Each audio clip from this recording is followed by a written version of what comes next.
opportunity to meet. My name is Jim Goodrich. I'm the Dean of the College of Business and Economics here at Cal State LA.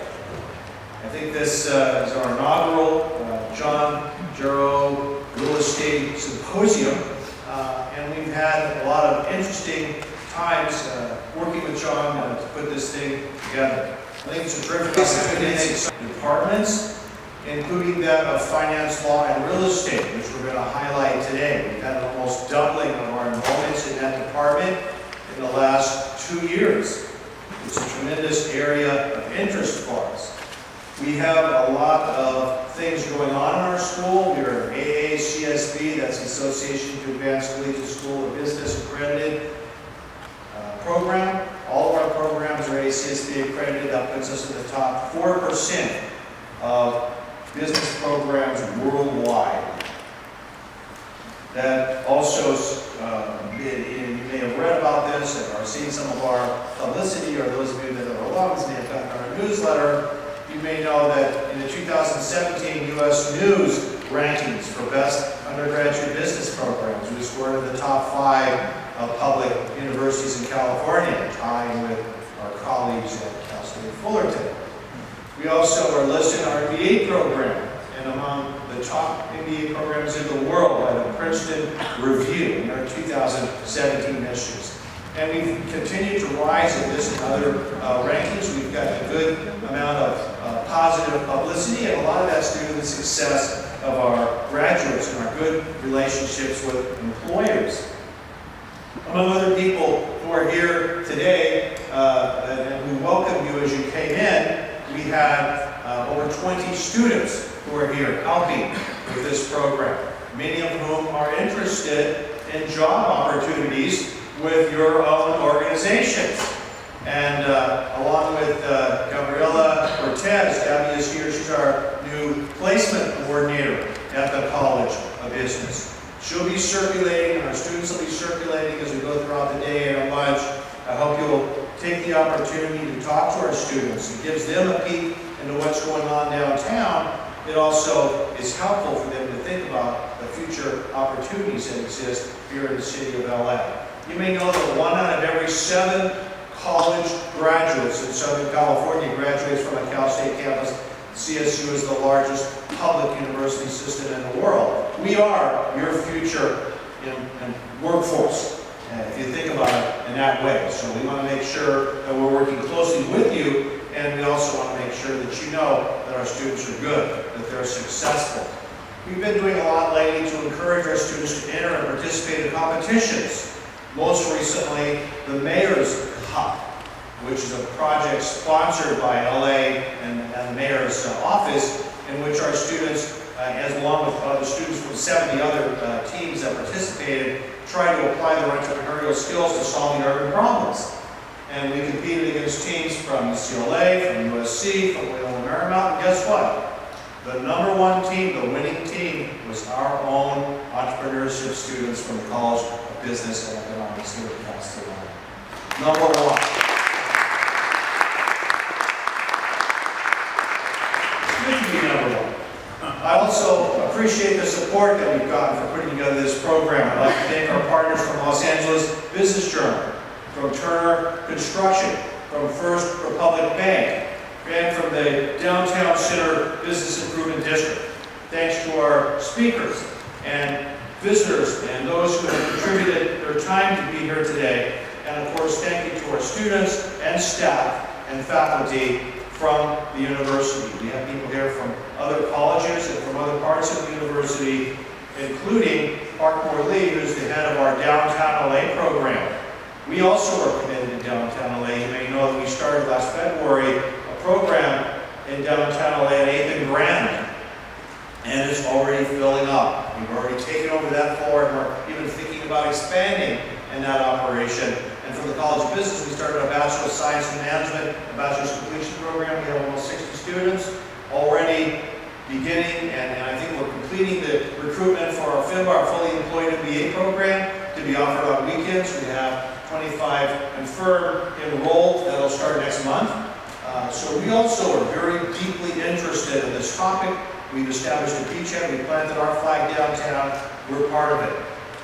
I also give special thanks to Fran Hadian and the vice chair of this symposium, and Denise Gutierrez, the director of development for the College of Business and Economics. Thank you very much for your work. Of course, as you know, this event would not be possible without the generosity of our School of Business alum, John Gerro. John is an attorney who specializes in real property law, the transaction litigation for nearly 40 years. And as I've told him, we would be a lot better off and be able to take this college to the next level if we had a few more people like him who would give back from their success, from their knowledge to our college. When he spoke, he suggested that he could draw upon his experience in helping us to put together an event like this one. John's been a licensed real estate broker for 42 years. He received his JD from Southwestern Law School and his Bachelor of Science in Finance and Real Estate from Cal State Los Angeles. His practice synthesizes litigation, development, financing, acquisitions, lease negotiations, title issues, broker representation, trials, arbitrations, and structuring all kinds of real estate transactions for many kinds of projects. He's been an expert witness in many cases, and the president and past chairperson of several professional and educational organizations, including the Association of Real Estate Attorneys, the Southwestern University Themis Society, the Burbank Chamber of Commerce, Burbank Bar Association, and many others. He's also an active member of the Providence St. Joseph Foundation Real Estate Committee and serves on numerous other inviting the guest speakers. So I'll let him take over this part of the show. Again, please thank John Gerro for his efforts to put together this program.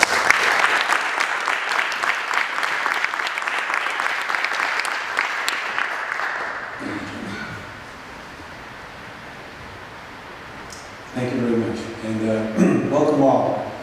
This is a program that came to mind one day while I had some thoughts with the school being interested in doing a program, and he said yes, and so it developed into something. And the reason is that looking around and seeing everything that's happening here in the Los Angeles area, our great city has progressed beyond expectations. We are experiencing what I call a renaissance in the downtown area especially, and this is what prompted my theme and so forth. So welcome and thank you very much, and again, thank you to Denise and Fran and all the people who spent a lot of time putting this together with me. At this time I want to, and we're very happy to have with us Councilman Bizarre. I want to say a few words about him. He was elected to the Los Angeles City Council's 14th District in 2005 and re-elected in 2007 and also in 2011. Throughout his years of public service, Council Member Bizarre has proven himself to be a staunch advocate of educational reform, public safety, environmental protection, and sustainable economic development. He has helped create new jobs, promoted historic preservation, and created a framework to bring the beloved streetcar back to downtown Los Angeles.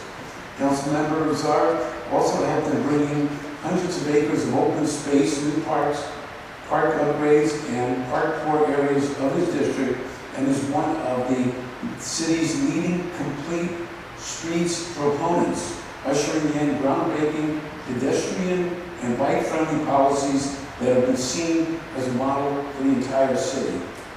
He is taking a leadership role in addressing the homeless issue as chair of the city's first ever ad hoc committee on homelessness. Prior to his council election, the councilman has served as a member and president of the Los Angeles Unified School District Board of Education. He has received a Bachelor of Arts degree from the University of California, Berkeley, a master's degree in public affairs and urban planning from Princeton University, and a Juris Doctorate from UCLA School of Law.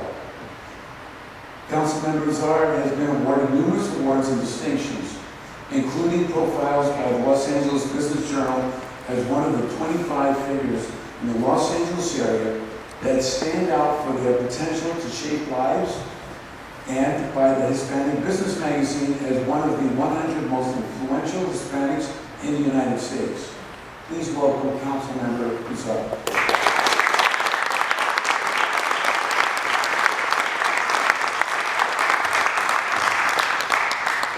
Thank you very much. I look at it like a storm from snow like the East Coast, but people seem to drive differently when we're coming over here. But thank you. It's a great turnout here today, and I want to thank Gerro for putting on this symposium. When he first mentioned it to me, I told him that here in downtown LA we're certainly having an incredible story to tell, and it hasn't been told often enough about the transformation that we're seeing. The transformation that many had hoped for many years, and a lot of people have been working on for decades, and here we are in the midst of it. And certainly what we're seeing here in downtown LA is no different from what we're seeing across the country. There's a new sense of urbanism. People are rediscovering the centers of their cities. Millennials in particular would love to work in an area where they could walk, bike, or somewhere close to work. And as we're seeing this transformation, I think Los Angeles itself is the epicenter of what's possible. And it's possible for many reasons. One reason is that it was right for it. For many years we wanted to see this transformation, but the elements came together. And first, what is this transformation? And I think some of the panelists, and as we go through the talk today, we'll hear more about what the transformation is. But just simply to cover some basic points, 10 years ago we had about 10,000 people who lived in downtown LA. Today we have about 55,000 who call home. And it's growing. We have about 13,000 to 16,000 residential units being constructed at this time. Overall, in 2016, we saw about $20 billion in active development happening in downtown LA.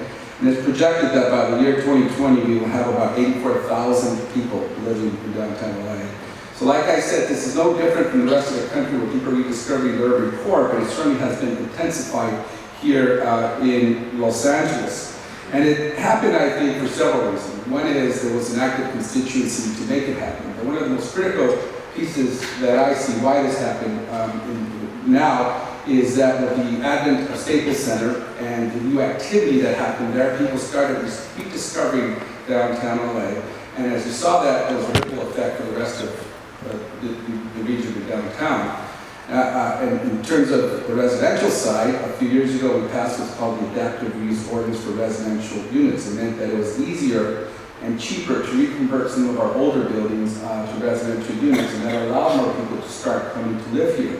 And now I see us in a second phase where it's not only people living in previously historic buildings, but now it's new development, and a lot of new development is happening formerly open parking spaces in the area. So with the advent of the policy and legislative changes that happened, Staples Center arriving, I think it was right for us to see what we're seeing now and experiencing now. But with that, we in the government side needed to catch up. I think what happened was it kind of took us a bit by surprise. There's always been talk about redevelopment downtown, and here it finally happened. In the past, as many of you know, with the people coming to work downtown, after they left downtown was light switch was turned off. There was no activity. And as we saw this occurring and happening, it's now upon the government, upon us, to work with the stakeholders to make those public improvements we would like to see. I started representing all of downtown since 2012. Previous to that, I was in council since 2005, but I only represented a portion of downtown, mostly the Arts District and the portion we call Broadway.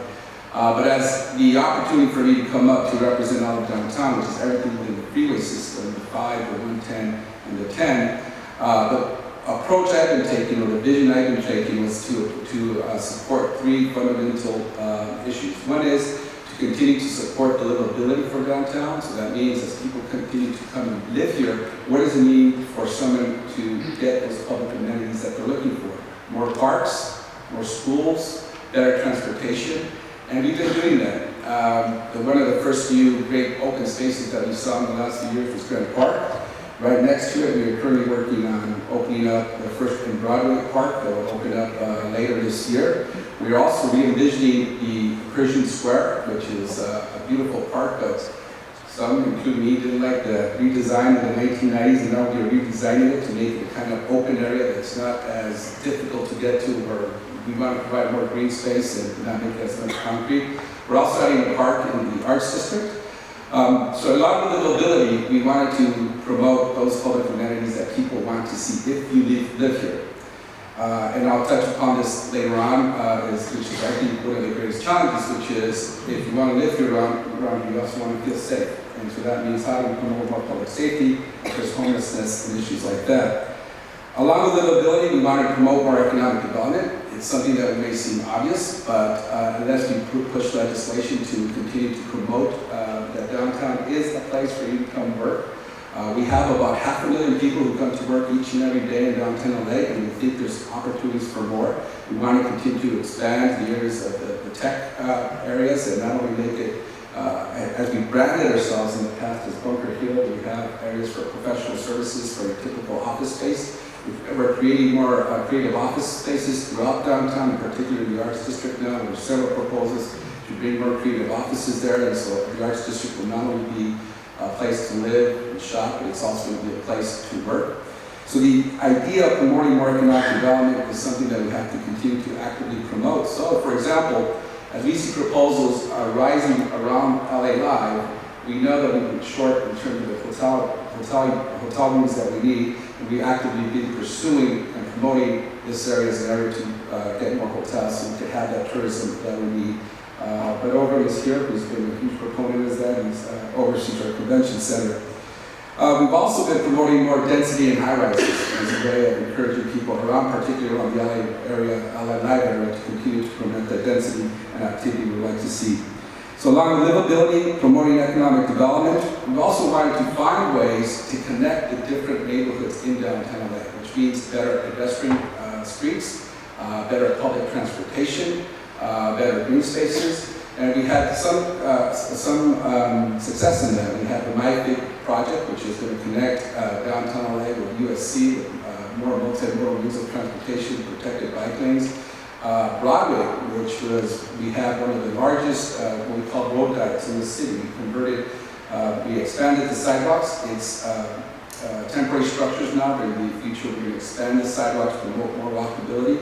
And it was mentioned about the streetcar earlier, that we were promoting to bring back the streetcar to connect all of downtown. Very good news, this past year we adopted the environmental impact report. We also got the funding we need to complete the project with the passage of Measure N. So that's a reality, that's something that downtown LA has been looking at for the past 10 years. That's not only going to promote more better transportation to connect the neighborhoods around downtown, but as it happened in Portland and Seattle and other places like that where they now have a modern streetcar system, it promoted economic development. An AECOM study for us for the streetcar showed that with the streetcar we will see an additional $1 billion in investment because of the streetcar. So it's not only a great transportation system, it's also a great economic development driver. Not to mention nostalgia. Some of us remember riding that. Anybody here on a streetcar before? Okay. Don't mind it. I hope you didn't get bothered by what the older folks knew first. But many people remember themselves or other relatives riding a streetcar one day or another. It was a great transportation system. So we hope to see that in the near future here arriving again. So our approach has been to promote livability, promote the economic development, and that new urban core that we have. And just to go over briefly some of the challenges that we see ahead with continued revitalization, and that is, one, no matter how you view homelessness is the #1 issue as I see that we have to approach and handle in a much better fashion than we have with in the past, no matter what perspective you're coming you're getting complaints from the residents who live in the buildings that it's not as safe or whatever it may be. Downtown, as you know, has been the centralized area for our homeless population in the region for a very long time. And that is because in the 80s, the city adopted a plan called the containment policy, which said we would put all our homeless and services in the Skid Row area. But what has happened from that is that we've seen an overpopulation of Skid Row, of homeless individuals in the area that have expanded throughout downtown. But once you concentrate any one type of services, you don't get the results you like. It just deteriorates, and you don't get the necessary outcomes you would like to see. And in particular, in this case, it was out of sight, out of mind. Many people didn't see the homeless individuals there. Now we have one of the largest homeless populations in the country living in our streets. And here in downtown, Skid Row in particular, we have anywhere between 4,000 to 5,000 people who live in the streets every day. And although homelessness has expanded beyond Skid Row, now you see it in every part of the city. In Skid Row in particular, you have a smaller footprint for Skid Row, but we are putting more individuals in there to get services. The good news is that the City Council, along with the county, has recently coordinated to adopt new plans on how to address homelessness. I've been on council now for 10 years, and this is the most activity I've seen in my 10 years to address homelessness, where we now have a policy to decentralize services from downtown and provide the services homeless individuals need throughout the city, so we no longer continue to concentrate them just in downtown LA. On top of that, we passed recently a referendum called HHH, which will provide us $1.2 billion over the next 10 years to build permanent supportive housing on a regional basis. It's going to go a long way. Now, we want to provide services, which is the county, we're working with them on how to provide the funding for services, but that's very good news. And I think as we move along, it's not going to be immediate, but we're getting a much better approach to homelessness than we had in the past. Secondly, the other challenge I see as we move forward to continue to see the revitalization in downtown LA is that we recently saw with the influx of the new residential units being built that they're mostly at market rate. Now, we want an inclusive, we want to continue to say that downtown is for everyone. We want to be able to say that people at different income levels live here in downtown LA. What we see now is very low income from a lot of the service providers for homeless that we've seen for a long time, and the recent influx of new housing has been mostly at market rate. So how do we get to that mid-level? As a council member for the area, I welcomed the new investment for new residential. I didn't really push too hard on any affordable housing requirements because we just simply wanted to see the investment. We wanted people to come in. We had an open door. All the new Chinese developers that were coming in, Canadian, recently Japanese, we wanted, or any other investor, we welcomed them and said, come and invest, we're open for business. We kind of welcomed whatever residential development we would see. Now I see that we're in a state where we can start asking for a bit more inclusiveness for affordable housing. The city for a long time has discussed an inclusionary zoning law that would require certain affordable housing, but I don't think the city would want to go there. What we do is I think we're going to start looking for some affordability in any new development we see. Now, along with that, that leads us to another challenge, which is recently the voters passed measure JJJ. We are going to have some interpretations from the city attorney as to what that means and how we will actually implement that. I think that it requires some affordable housing. If we get a general plan amendment and some other zone changes, you can probably clarify that later. But what we see with that is the challenge will be that I talked to some of the developers who now are backing away from some projects that they otherwise would have moved forward now. They're mostly mid-sized projects that I think we will, that may or may have not slowed down some of the projects that we would have liked to see. That is one challenge, along with another ballot initiative that's coming, which is Measure S, that to me I think would be really a death knell to this revitalization we've been experiencing in downtown LA. It calls for a moratorium in any general plan amendment or zoning change when we approve these projects. And with that moratorium, we obviously are going to slow down a lot of the projects we see happening now, because in fact, the city has not upgraded its community plans, and a lot of these projects will require those general plan amendments or the zoning changes. And it's really, as you can anticipate, a slowdown that we've seen, but not to mention the economic development slowdown with the jobs and everything else that goes with it. So that is something that we're certainly looking at. I would encourage all of you who are paying attention to this to speak to your friends and anybody else and pay more attention to this measure, because it's kind of going under the radar and has the potential to pass if we don't put more attention to that. So those are the challenges I see with us moving forward, which is how to continue to provide more affordable housing, workforce housing in downtown LA to make it as inclusive as we would like to see it. How do we deal with homelessness, and how do we deal with the new referendums that are addressing some of the development that we've been seeing. But overall, we'll hear later on from the panel, this is something that should continue to promote, support, because it's not only for downtown. The activity that we see here with jobs, with branding Los Angeles as a new Los Angeles, with us looking forward to what is possible in one of the most diverse cities in the country, not the world. We should undertake this opportunity and continue to move forward in the pace we have in the past. And there's a saying that I have, which is that every great city needs a great downtown. So thankfully, with the work of a lot of people we see here, and all of you who are here today paying attention to this, we will have that great downtown because we certainly have a great city. Thank you so much.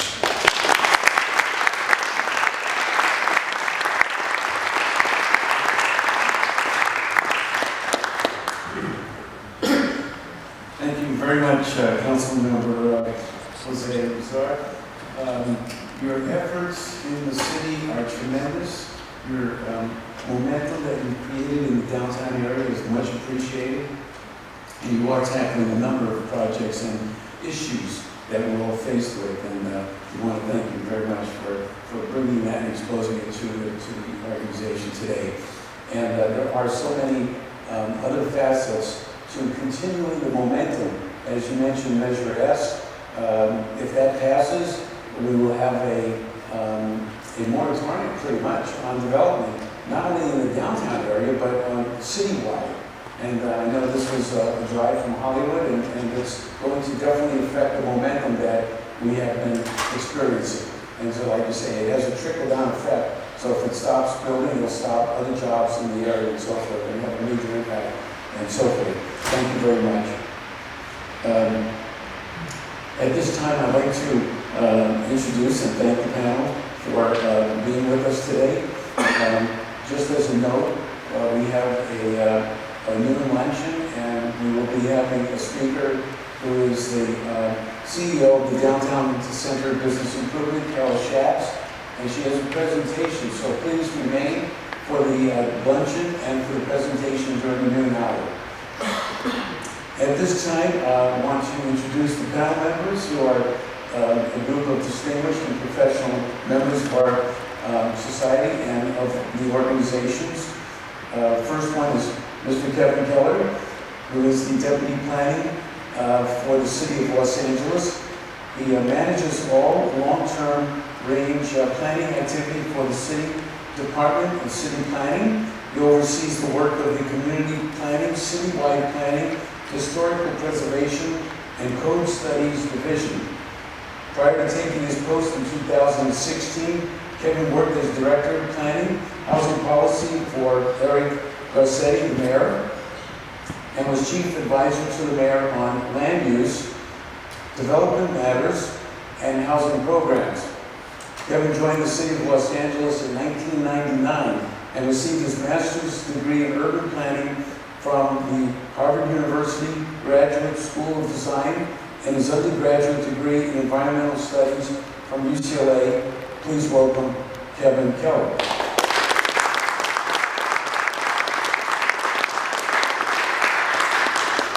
Next is our distinguished speakers.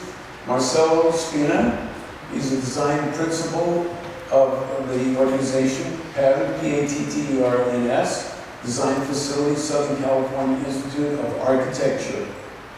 Mr. Spina has more than 18 years of experience in designing and executing distinctive buildings worldwide, gaining a reputation as one of the most innovative emerging architects in contemporary design culture. He holds a professional degree from the National University of Rosario and a Master in Architect from Columbia University in New York. Please welcome Mr. Spina.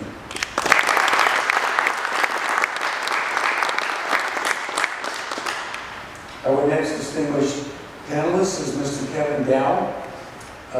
He has a very distinguished background. He is the Vice President and General Manager of the firm's Southern California office, Turner Construction.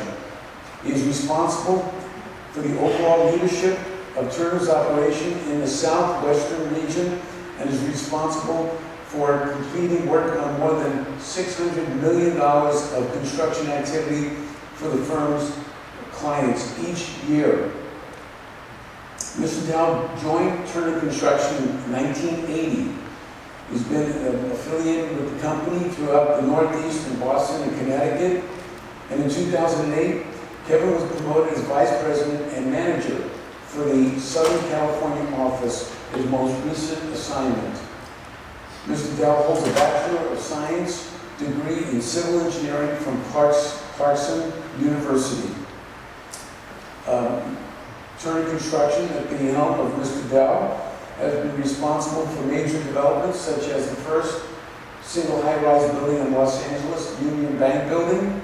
He has been involved with the U.S. Bank Tower, which is also known as the Library Tower. He is involved in the Angel Stadium Anaheim revamp, currently working on a major additional terminal at the Los Angeles airport at this time. He was responsible for involvement with the UCLA Ronald Reagan Medical Center and the Academy of Motion Picture Arts and Sciences. So much more to say here. Welcome, Mr. Dow.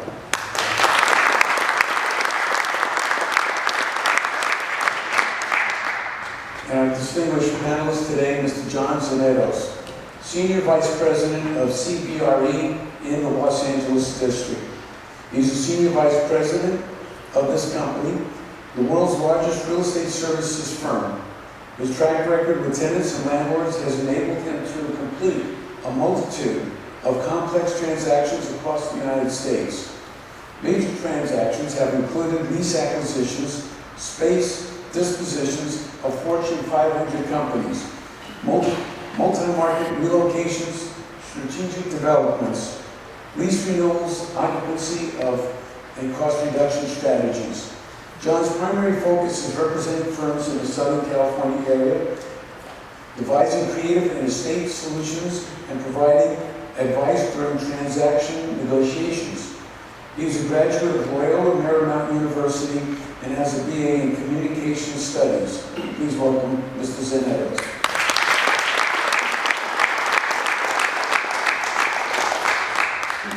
There are so many things happening here briefly, and I was thinking about this last night and I came across a number of things, different projects, as the councilman mentioned. I'll just mention a few. The Metropolis development, which is a Greenland USA development, 350 rooms, 1,300 condos, 65,000 retail, a cost of $770 million. In Project Circa, 1200 South Fifth, developer Jameson Services, 650 condos, 48,000 retail. Ocean White Plaza by Ocean White Holdings, that's Fig and 11th. 183 rooms, Park Hyatt will be occupying that as the hotel. 540 condos, 180,000 square feet of retail. Olympia, which will be discussed today, Fig and Olympic. This is a group that puts together 1,367 residential units, 40,000 retail, at a cost of $1 billion. Wilshire Grand Hotel, a product of Mr. Dow. Hanjin International and AC Martin. Hotel Intercontinental will be there. This building offers the Sky Lobby, 350,000 square feet of office space, 45,000 retail, a cost of $1 billion. Opening soon. 1020 South Fig, Hazen's project, will house the W Hotel, 250 rooms, 650 condos, 80,000 square feet of office space, a cost of $700 million. A projected development at Fig and Pico by Whitestone Development. 1,100 more hotel rooms will be added in 2 towers, 20,000 more retail floors. 8th and Spring, a Holland Partners development, 2 residential towers, 320 residential units, 72,000 retail. 801 South Olive and the Block, which is a Ratovich project, which houses the Sheraton Hotel presently with 478 rooms, 750,000 square feet of office space, and 33 stories. Also houses the Macy's store plus another 150,000 retail.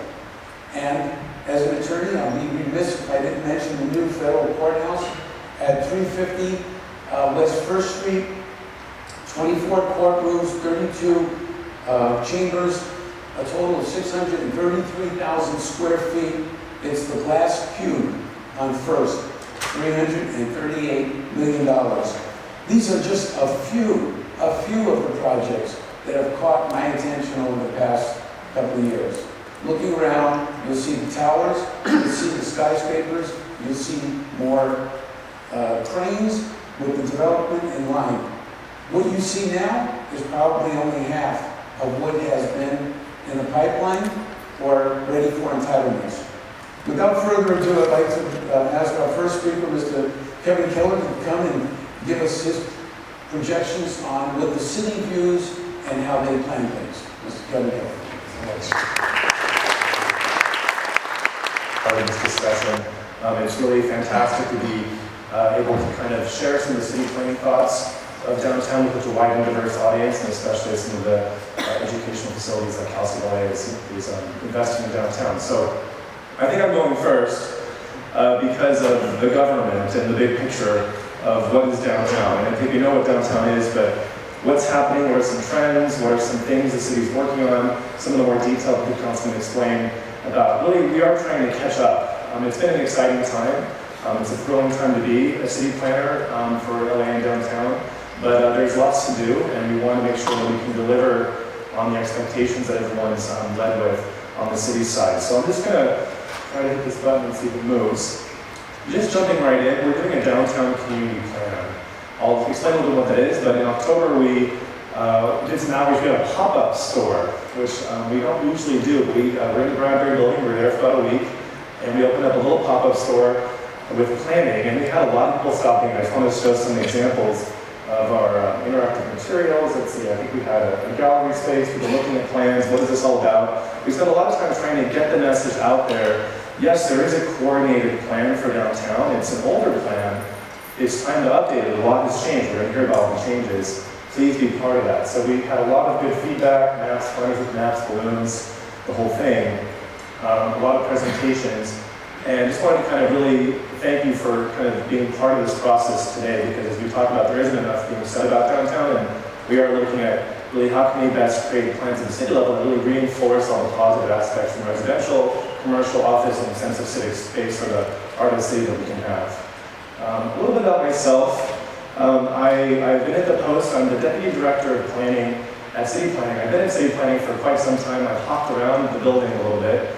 I worked as a planning deputy to Councilwoman Mizikowska on the west side. I worked on Playa Vista Phase 2, which at the time in 2005 was very controversial. Everyone seems to love it now. That wasn't the case 12 years ago. It was a very controversial idea. Obviously been very successful. I worked on the Hollywood Master Plan, which for those attorneys in the room has been in the courts a lot. It's been litigated. It's currently not in effect. But we have a good background in long-range planning, having discussions about how are we going to grow. If we do grow, how should we grow? A lot of times you can say, hey, you know what, I don't want to grow. That's okay. But if the growth comes, how should it be done? And I think a lot of our planning reinforcing our metro rail, our investment in transit, there's a lot of opportunities around these urban centers. Hollywood's one of them. We'll save that for another presentation, but that's part of my history. I also was fortunate enough to spend 3.5 years working with Mayor Eric Arcedius' land use deputy. Which really was thrilling, an excellent opportunity, and somebody who also shares the passion for the built environment and really how we can kind of link our public realm and our private realm to create that seamless space. So that was a real opportunity for me. This is the city. We all are in LA, we know what it is. You may not know that for city planning purposes, we do have 35 district plans. Everything from Hollywood, Bel Air, Venice, Silmar, Granada Hills, and of course, Central Cities. That's the map of the city. We have 35 districts. We do maintain master plans for each district that are, as the councilman said, a real opportunity now to update. We have some resources. We are launching updates in many of these areas, including downtown. The greater backdrop of why is housing important is we have a housing crisis right now. The rent burden of Los Angeles, it depends on what day you check, is either number 1 or number 2 in the nation in terms of comparing the average rents per units to the income of our citizens, of our residents. San Francisco has higher rents, they have much higher average incomes. So the rent burden and the percentage of revenue people have to spend on rents in LA is one of the highest in the nation, which means we have a housing shortage. Mayor Garcetti announced we wanted to build 100,000 new units citywide by 2021. Many of you may have heard this factoid. I just pulled the data. He's wondering where we are.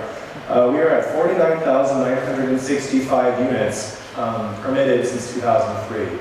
We're actually on track and 6 months ahead. It was an 8-year time period. 100,000 units was selected because our growth projections showed that just to stay even, we needed to build 82,000 units by 2021, just to kind of match what's expected. And the mayor said, I want to build what's expected, but I want to show that LA is a leader.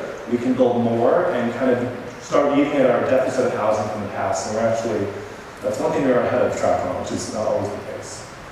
A quick minute or two about a vision for DTLA, downtown LA in 2040. That's our new master plan we're going to be launching as part of this effort. Looking at the geographic context of downtown, from a planning point of view, we actually have two districts. Oops, thanks, moving ahead. We have Central City and Central City North. Maybe we name it North and East, but basically Central City is west of Alameda. We have Chinatown in Central City North, Union Station, El Pueblo, and then east of Alameda, you can see that district kind of cruising around the outside there. That's really the arts district, industrial areas, a lot of activity, a lot of new planning activity happening in the area, just to kind of gauge where we are. What's downtown? Here's a picture of the Pueblo. It's the birthplace of the city. This is the core of the city. This is where people came and where it all started. This is an old shot of the Pueblo before it was redesigned. That's the circular plaza with the Pico House in the back. That building still exists, so you can go find it. It's also been the civic and cultural heart of the city, as we've heard about. This is where the government center is. The Civic Center is one of the largest government centers outside of Washington, D.C. We have the county, the city, a lot of state and federal office buildings there. It's been the downtown or the center or the heart for many years. Not always the case recently, but this is a shot of our Pacific Electric Railway, which at one time was the largest electric railway in the nation. And all the routes led downtown. Everyone was taking it downtown. That's all the rage. Now we're getting back. We have Measure R, Measure S, as the councilman said. We've been trying to build rail for quite some time. On the left is our 1920, everyone remember the 1926 election? No, of course we don't, right? But we voted no on basically the Measure S at the time and denied us kind of saving the rail and building this transit system you see on the left. So it's not like all a conspiracy theory, but that's part of it. These are hard elections to have. In the 70s, we had the mass transit system that never materialized. And then in the 50s, and this is really from the 40s, somebody came up with, let's do a freeway network instead. This is one of the first maps of the LA freeway network. Notice there's some convenient lines going through Venice, Santa Monica, a couple more hillside freeways that would have been probably nice for many, but would have destroyed a lot of neighborhoods. But many of those actually did get built. And then excitingly, we have the current metro system, which is really, really exciting. You kind of see since 1926, we have not been able to kind of hit play in a big manner. Obviously, the 80s, Mayor Bradley leading the way on the first subway lines. But this is a map of our current build-out of Measure M, and you can see a lot of the lines there. And there's actually quite a few more in Measure M that will be built. Hitting the idea that historic, downtown is the historic job center of the city. It's always been a center for shopping, culture, and entertainment. This is a shot on Broadway with the Spring Street Arcade in the 50s, kind of that the people thought was the peak, but not so much. It's also been an emphasis of struggle and decline. This is like everyone shows this slide in their presentation, right? But this is all the red cars stacked up and being shipped overseas for scrap. So, we made some decisions that we weren't the wisest. That's a whole separate presentation, but in terms of ridership, people look at the 50s, maybe that was like, oh, downtown was in its heyday. No, the ridership on the red cars started dropping in the late 20s. The heyday was the 20s, mid-20s. By the end of the 20s, ridership was on its way down because people were saying, hey, there's things called cars, I can drive around, this is a lot of fun. I'm gonna go to like Bullock's Wilshire and get out of downtown. So it really took us 90 years to get to where we are today to kind of have the downtown back on its upswing. This is a shot of Bunker Hill, another kind of amazing story. But Bunker Hill was in severe decline in the 40s. Businesses were leaving. Parking was difficult. It was, in the 50s and 60s, people didn't want to deal with transit back then. We didn't have any transit back then. So there's been a series of really strong government interventions. Some have worked, some haven't worked, some can be the subject of a lot of debates, but this didn't just happen by itself, and it certainly didn't happen just from government. One of the first ideas was redevelopment plans. One idea. I love this shot of Bunker Hill with exciting ovals like things like motels. That's one of the ovals, or parking. So obviously, our standards weren't that high back then, but the idea was these kind of sterile, clean, like multi-block uses that are going to kind of mimic what was happening in the suburbs. Let's bring that downtown. Let's just kind of get the bulldozers out and take care of what's there. Obviously, that didn't work out so well either. You can also see a rare shot of little Tokyo, which did dodge most of that happening. And you can imagine that was built. It may not have aged as well as little Tokyo ended up turning out today, which is actually very vibrant. Here's a map. I'm going to do this again, I heard. But showing the vision for Bunker Hill, and actually it happened. Every square inch of Bunker Hill was bulldozed. It was one of the first redevelopment plans in the nation. It was one of the old style where the government basically owned the whole thing. And you can argue about it. It was successful for what it accomplished, but it came at a cost. And it's actually pretty beautiful now. Here's a shot just from downtown, obviously the Disney Hall, all the office towers. In a nutshell, we can kind of hate the office towers for ruining Bunker Hill, but think about it. If it's 1980, we could have just built one more Century City and had nothing to work with when 2001 came around. Bunker Hill kept the office towers of its time downtown. Another great revitalization point of the council members was a couple interventions from a code perspective. The adaptive reuse ordinance, which I'm so pleased was plugged earlier, really set the stage for letting the city kind of get out of the way of investment. We were building something back to life, but it was some of these really simple codes that sounded good at the time, but didn't acknowledge this area was built before parking. These buildings don't have any parking, so kind of a really successful idea there. And then I think we get this one too, Staples Center. A really progressive idea. It's kind of cliche. You build a stadium, people come downtown, people may kind of stick around and look around. It actually worked. And Staples, and I know our general manager of the convention center, is on a long-term lease of convention center land. So it was a government kind of partnership to build this. And it ended up kind of putting downtown back on the cognitive map of many Angelinos that may not have considered it for their kind of entertainment needs. I moved back, or I got reassigned to downtown after working on Play This in 2005, and I was lucky enough to be kind of thrown in as the planner on LA Live. I think it's really made my day. But I got to work with the convention center. And again, people would say LA Live just popped out of nowhere. It didn't. The original master plan for LA Live was adopted in 2001.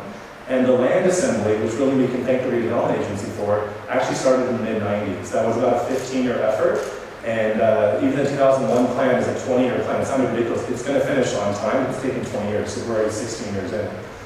So you can see this is one of the original models of LA Live. This is actually the fourth hotel variant. It was so difficult to get this hotel, I'm sure we'll hear about finance built, but it was really key to the city to have a room block of 1,000 rooms that then can help feed business to the convention center, and then that can help feed the tourism and entertainment vibe of the area, the restaurants, the disposable income, the activity on the street, as opposed to blowing things up. These are our very crude maps. We were so proud of it in 2001. The idea of design expectations, I think the councilman hit as well, is we are going to really insist on good design. Orientation around the street. I don't want to see your loading. I don't want to see your back of house. I don't need to deal with it, put it underground. I want to make sure every frontage of that building has an active use, has on-street restaurants, things that you may not, if you walk along the street and you're like, this is a really nice street. I always say, like, okay, stop what you're doing, look around, and write down 5 reasons why you may think it's nice. Is it a comfortably wide sidewalk? On Figueroa, we redid it, which we've now done all over downtown, to have 23-foot sidewalks instead of the narrower sidewalks. Is there kind of a glass feel or a lot of activity from the building next to you, or is it just a concrete wall? It needs to be a glass feel. Are there people interacting on the street that make you kind of have that, the eyes on the street, you feel safe there? This was pretty big leap in 2001 when no one was here, and we actually had a lot of crime and problems in the area. When the JW Marriott opened and Ritz-Carlton moved in, the number one controversy at the time was sales of alcohol, because what had been there before were a lot of liquor stores that had really attracted a lot of neighborhood nuisances. Now, of course, yes, we need a liquor license for the Ritz-Carlton, that's a much different, much different operator. And PS, it's been 16 years, we've had, let me do a couple, but essentially 0 complaints at all about LOI. It's been managed very, very well. We're obviously here right now, so I can't say anything about it. I talked about the streetscape. There's a sketch, a cutting-edge 2000 wood like pencil sketch from the city, which I know is not that beautiful, but of these wide sidewalks, the double rows of trees, which we actually put in, were fantastic. Now you see today. In 2009, when I talk about raising expectations, we adopted our first design guidelines for downtown. Before that, we had essentially nothing. How should our buildings look? We're not telling you how to do it. I mean, we have architects here. We love architecture, but really, we want a door on it that I can find. I mean, these are the basics, right? We want glass. We want some activity. We want ground floor retail. We don't want to see parking. These are all, we can see some, but not too much parking. So we adopted for downtown, had different districts with different standards. This is not a historical document. It's from 2009. Our first citywide design guidelines were adopted in 2011 or 12. I mean, this is how recent we've been to design matters kind of function. We looked at our streets. We looked at each individual streets, and this is again, we adopted our citywide street network in 2016.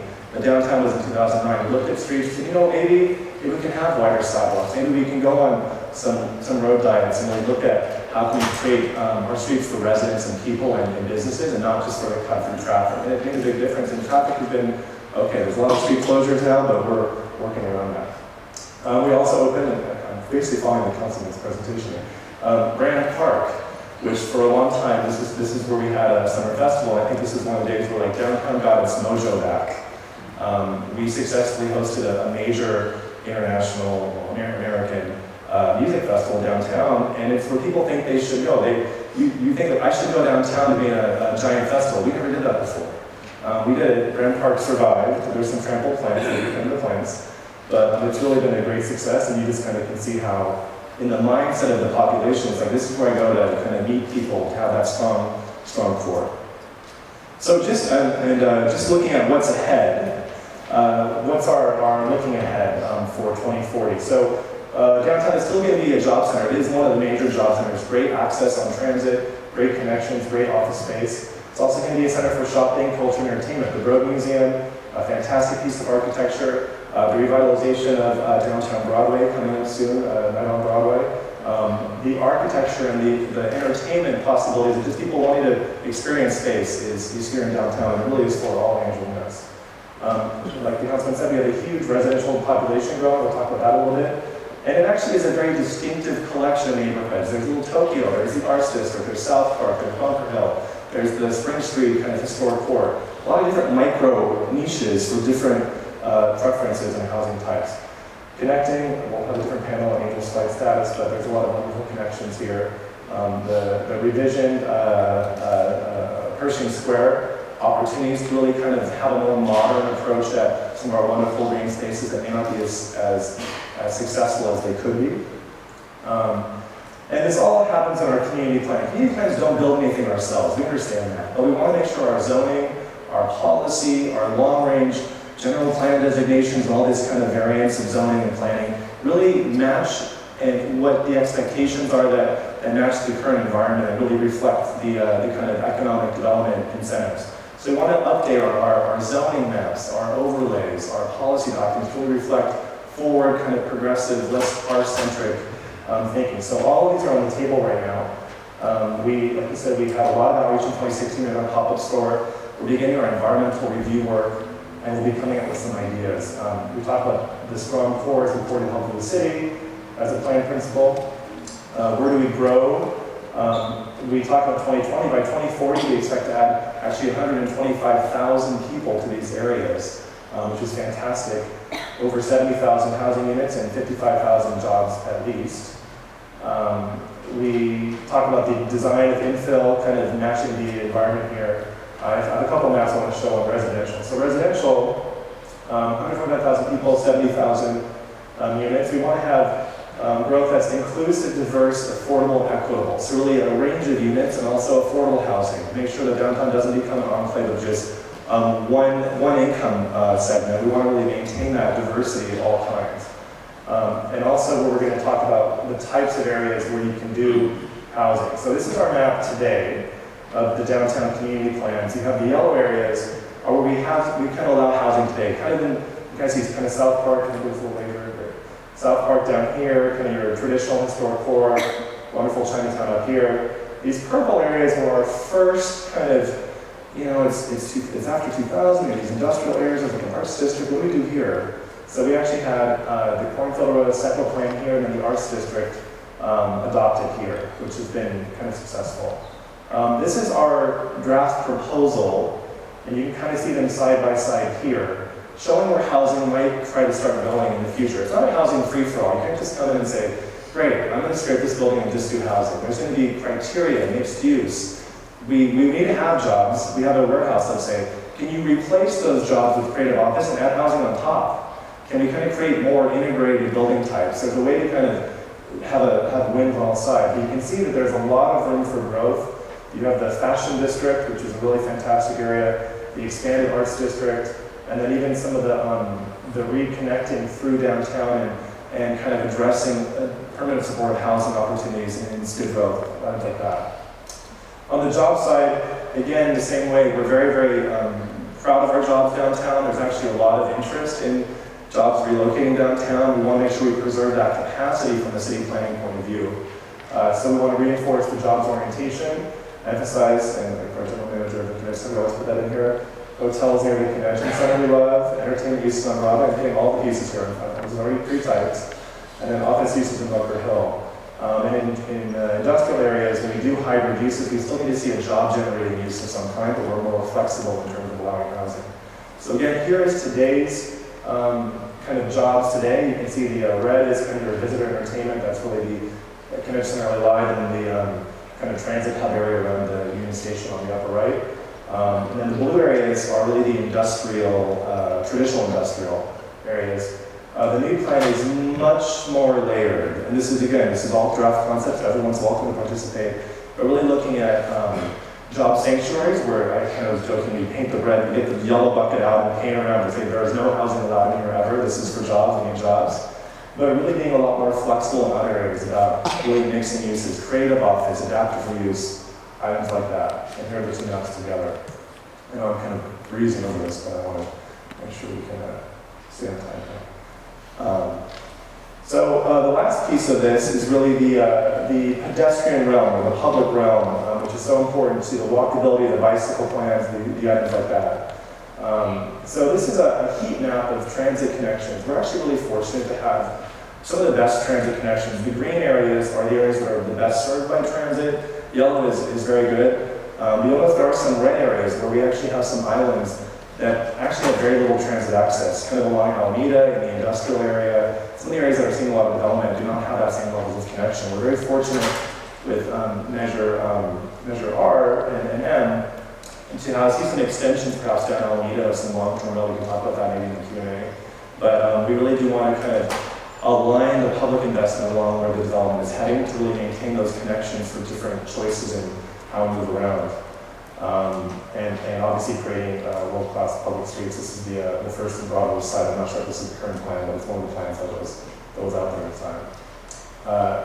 So with that, just the quick timeline is on our 2040 master plan. We are looking to really start releasing our environmental work this year. It's actually quite a bit of analysis goes into traffic, greenhouse gas, aesthetics, rubble removal, all this kind of analysis we have to do.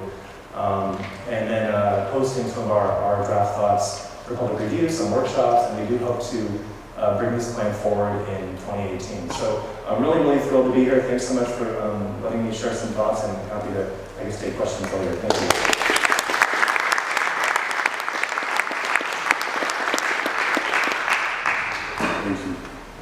That was an excellent presentation. Thank you, Kevin. I saw an email yesterday you were sending to Fran, and you said I may have to stop by the City Hall to pick up some materials early in the morning. And I was driving down Pasadena Street, looking directly at the City Hall building. And I saw one light on, and I was thinking of you. Next is Marcelo Ostrina, our distinguished architect, and he's here to give a little presentation on what he does and how it fits into the topic of the day.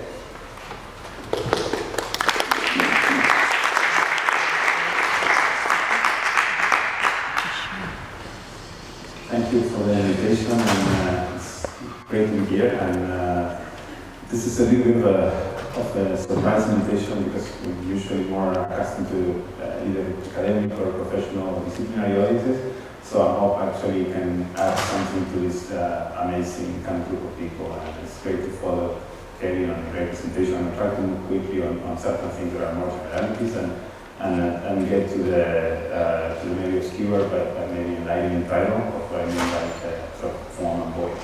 A little bit in a biographic note.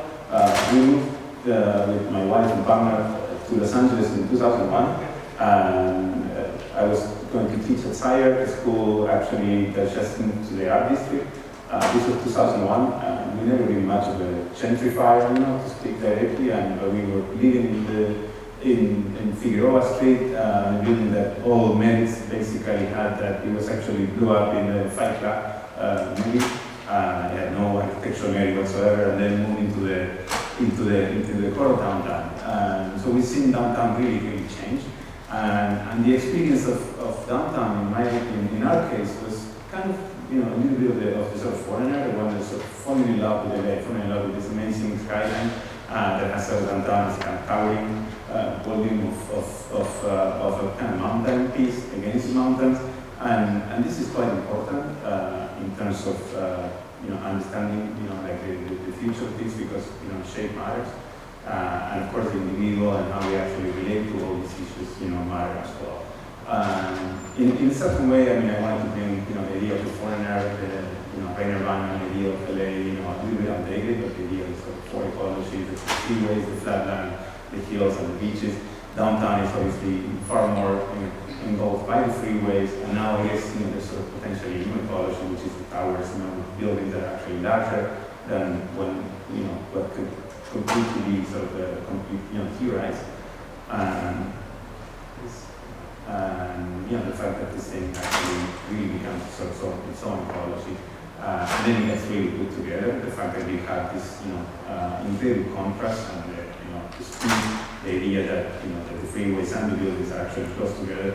This is for me very reminiscent. Of course, it's in all the movies, and this is quite important in terms of how a city sits, on itself and advertises itself and understands itself. Of course, it's very different to see a movie or to drive by and actually to live there, and having lived there, having getting excited, in 2002 when finally we saw a restaurant open one day to the next one in the corner of 4th and Main, and then came down and then there was snow in the street. And of course it was a movie, it wasn't really a restaurant. It took like 2 years, for feet to open, and then and then of course now it's like some of these restaurants are actually downtown.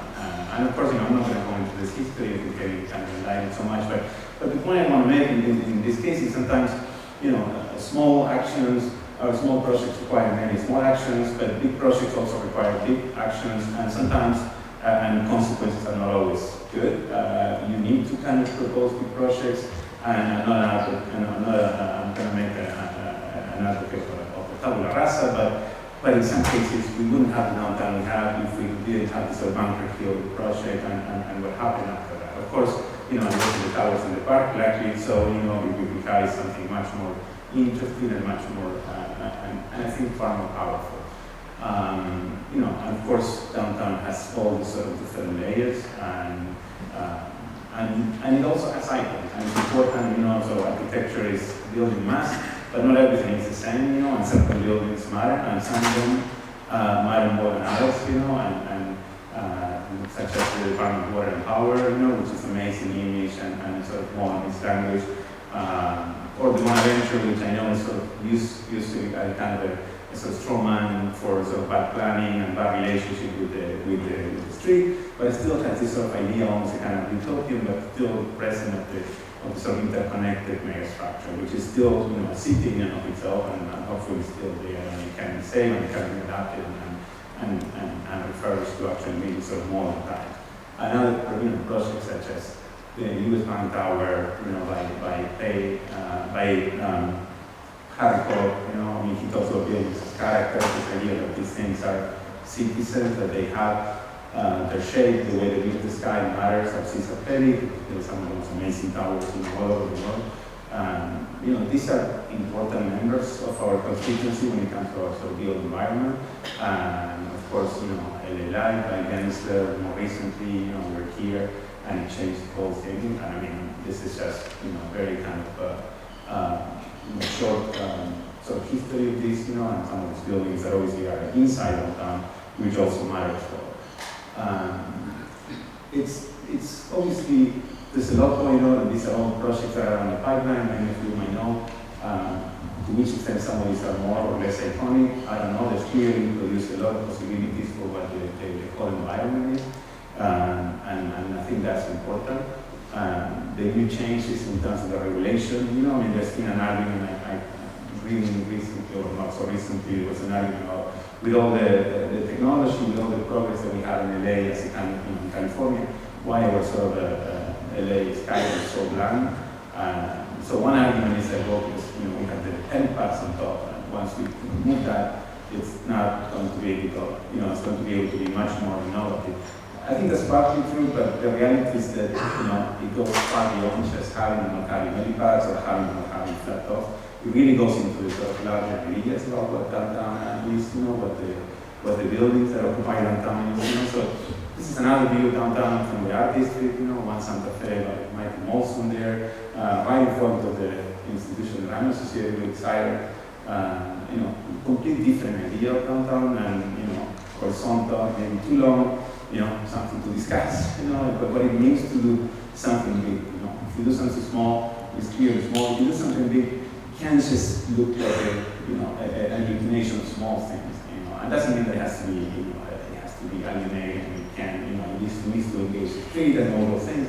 But it's important that it actually does something, not only for life, but also for culture, because that actually, brings, a whole other idea of what this thing is. So, and of course, we're seeing all the other new developments in the art district, bringing even more, well-known architects, such as Castle Maryland or Bjarke Ingels proposal that we'll see what happens, but hopefully they not only bring new designs and ideas, but also the life and all the issues that Kevin was describing, the kind of engagement that basically take on the character of the art district, but also do it in a way that is actually purposeful. What's out this is, that's the kind of view from the art district.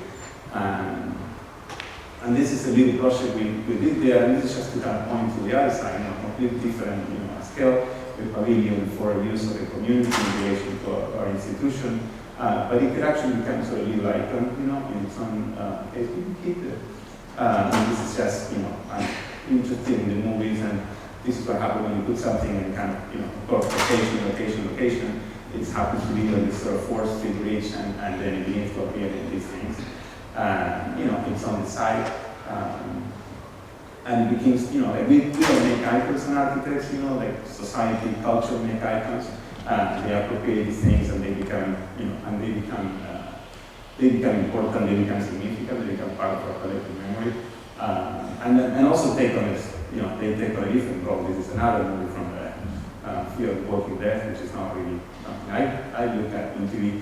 But where the thing takes on a slightly different connotation, it's sort of dark shape, it's called League of Shadow, because it actually holds 1,000 people sitting in the shadow for a graduation pavilion, but it's actually completely sort of smoky in the kind of horizon of downtown. Of course, this is not happening, so don't harm it. But it's nice when your projects sort of take a life of their own, So it's just, to do a bit of a promotion, we are actually in the boutique office, around 10 people. We are interested in design, we're not, our projects are usually smaller in scale, and I think kind of, around the world, starting with Hollywood, in China, and some residential work in Argentina, where we come from, but these are like 20 apartments, built in, type of lots or corner buildings.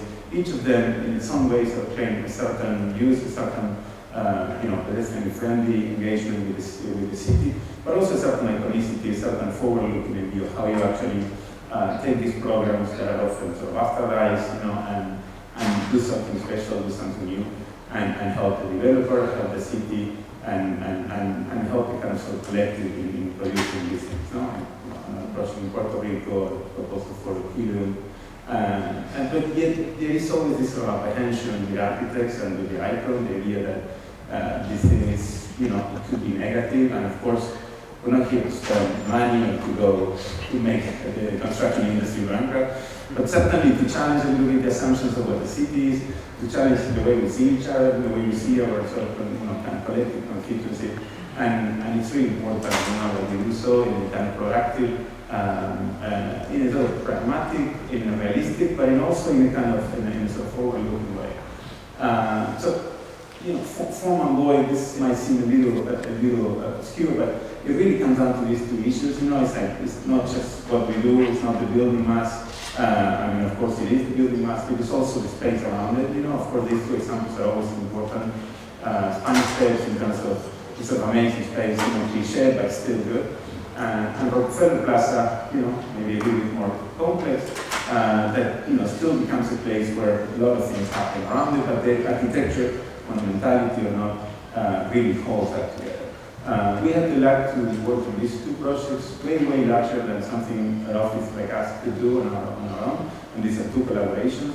And one of the reasons, one of the things I also like to argue is that a city like LA can't just be done by sort of single authors, and it can't just only be done on the prognosis of experience. It has to be done also on the idea of vision, meaning how do you actually deal with these problems which are politically charged, problems of density, the problems of upzoning, and do so in a way that basically produce new visions for this country. So I'm going to talk about these two projects. One is on the south of LA, on the intersection of Washington and Broadway, where the LA Mar building sits. This is a collaboration with Gensler. It's a project that hopefully will come out soon and it will become a real project. It involves, a lot of residential apartments for rent and for sale, hopefully a hotel, parking, and a bunch of restaurants and so on. And the idea was how to actually do this thing in an area where there isn't actually relevant and be really quite direct about the context. How do you actually create your own context where there's not really a whole lot around it, not beyond the existing building, the LMR, which is actually this amazing, but huge sort of monolithic piece, which is again the forest. And how you do so by sort of integrating it, because I produced ceiling towers that are 22 to 25 levels high, facing downtown and getting a kind of much lower sort of like a strain of low-rise buildings that basically maximize the kind of building construction of the type 3A, steel construction over concrete volume, and create a sense of, not a village per se, but a sense of low density mixed with like some towers, in a way that you actually have a little bit of a sort of green space intersecting this, intersecting kind of, a sort of a high rise in the low size. More importantly, how you actually connect two adjacent blocks, without creating a bridge necessarily, but we actually creating something at a pedestrian level that will connect the two streets together with the pedestrian and a bunch of restaurants and community activities in both sides. To create something like this, which is obviously very much inspired with the Spanish Steps, that is obviously publicly oriented, that allows for the public to actually get sort of deep inside this project, and basically begins to sort of change the neighborhood. Of course, the architecture matters and how it moves, and like reaching over. This is the view of the side of Maine, where you see different volume, different kind of architecture, the towers, the sort of low-rise, the commercial, the supermarket, and so on. So the idea is that in none of these sites, you actually begin to see any sort of back of house, but rather a kind of more engaging architecture, but also one that is, because the size class, we begin to take on a different size. Finally, more recent project that has just been unveiled to the public. Olympia is actually across the street from here, and hopefully will actually, become reality soon. There is actually 3 towers, and the project really takes on this idea of a kind of vertical living. In this case, a much denser site, the idea of how you actually could sort of produce this idea of vertical neighborhoods, something that we all imagine that, but as a concept, we still sort of take on different ideas of how, what it is to actually be up there. It's not to have, clearly your own use and your own house or your own apartment, but also what it is actually community. How you actually begin to take community or communal living and bring it in the air and begin to think of that across towers, without necessarily literally bridging things, but in a way that visually begins to sort of connect and intertwine these are sort of early schemes, much more maybe adventures trying to show how that could actually happen across 3 towers and how that could begin to produce a language. This is not to say that you will deny the street engagement, that you will deny how the building meets the ground, but it is to say that context matters, that instead of producing sort of big, huge extrusions, you begin to look at ways in which the context itself, the idea that towers could also be like pieces of extrusion, then you could begin to recombine. So instead of having 3 big extrusions, you end up with like maybe 7, or almost like parts that begins to make a building not less large, but much more engaging, iconic from the point of view of the freeway, ever changing when it comes to do with like the sort of change in seaway. These are conceptual renderings, they're obviously the renderings, and they're to the public are the ones that are closer to its reality. The idea of perception is not just about drive-by, but also about like the effect of looking into the soffits of cantilevered floors at these sort of junctures that actually vary so much. And then the idea of the sort of 3 things that begin to kind of be separated, and when they are together, because one moves around these things, they begin to produce a sort of different idea of what the city is. And of course, they're buildings, and they have economy, and they have to get time, and they have to be built, across different economies, upturn and downturn, and we have to care about these issues. So this is a real ambition of the 4 images that unveiled to the public. I can't really go into the freeway, the sort of imaginary Los Angeles in the freeway and the downtown, and how actually that's really kind of skyline by not only producing the kind of vertical extrusion, but also kind of creating this horizontal. So, I don't know what the future holds. It's hard. I'm not here to sort of predict that. Clearly the proposition the measure is obviously it will be a disaster for our industry, and I think a disaster for Los Angeles. So I want to be really, really clear about my support of this not actually, seeing the light there, and I hope it doesn't go that way. So of course, for conditions of, we're still need a lot more units, so it's not a question of whether I like or more density. This is what we need. I like to think about the future of LA as being a sort of young city. I think the future is always ahead of us.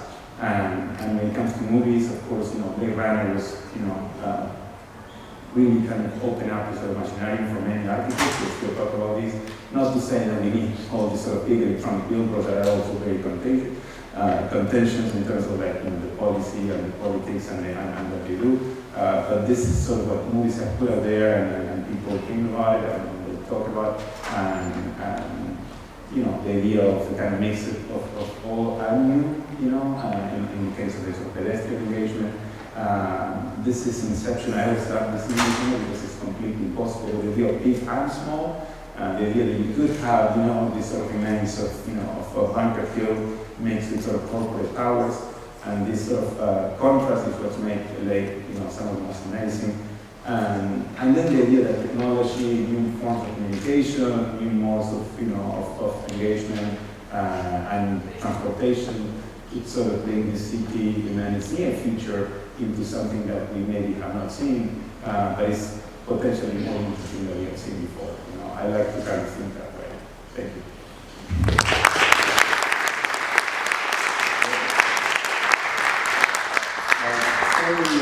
Thank you for the presentation. It shows how creative you have to be as conspiring and developing and doing a conceptual thing of this here and so forth. And so thank you for those photos. They're tremendous, and I know that your inspiration and creativity will add something very nice to the skyline of downtown Los Angeles. So before we get to Mr. Dow, who's going to take us to the next phase of this symposium, we'll take a 10-minute break and a coffee break, and we'll resume in 10 minutes. Thank you.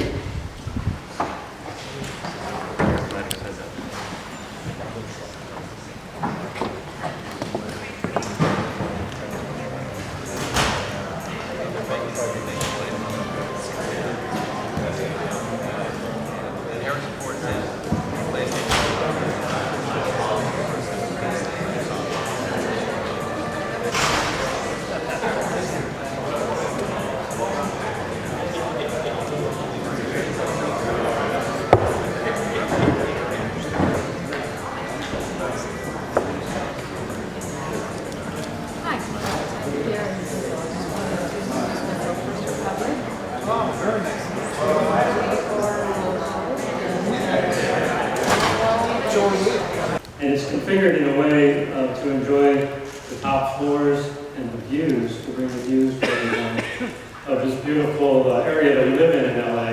The views of the ocean, Santa Monica, the San Gabriel Mountains, the Hollywood Hills, and downtown LA itself will be spectacular. And you can see it has a really unique style, a world-class image, and very, a nice contrasting feature to its neighboring buildings.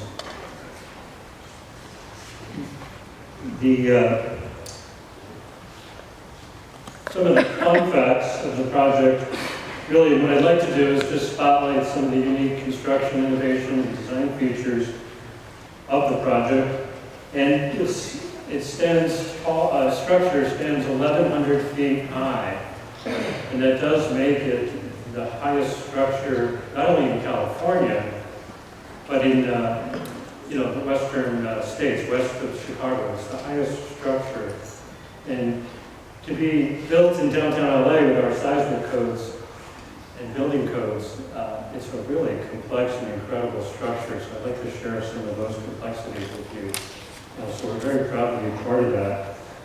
It's 2 million square feet, hosts over 900 keys of hotel rooms, and those 900 keys of hotel rooms are actually on the upper 33 floors, and below those 33 floors is 16 floors of office, 400,000 square feet of office. So in June of this year, introduced into the marketplace, we're going to have 900 keys of hotel and 400,000 square feet of rentable office space. Now, for all of us to enjoy all of that and get up quickly to the lobby and enjoy the skyline of LA, there's 35 elevators in this building. So if you can imagine that from a general contractor's perspective, the elevator construction itself is a project of its own.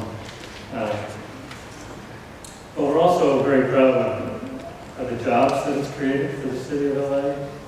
Over 14,000 jobs during the course of construction, but more importantly at the end, 1,700 permanent local jobs for the city of LA. So it's really going to have a great economic impact, as well as a visual image that we can all be proud of.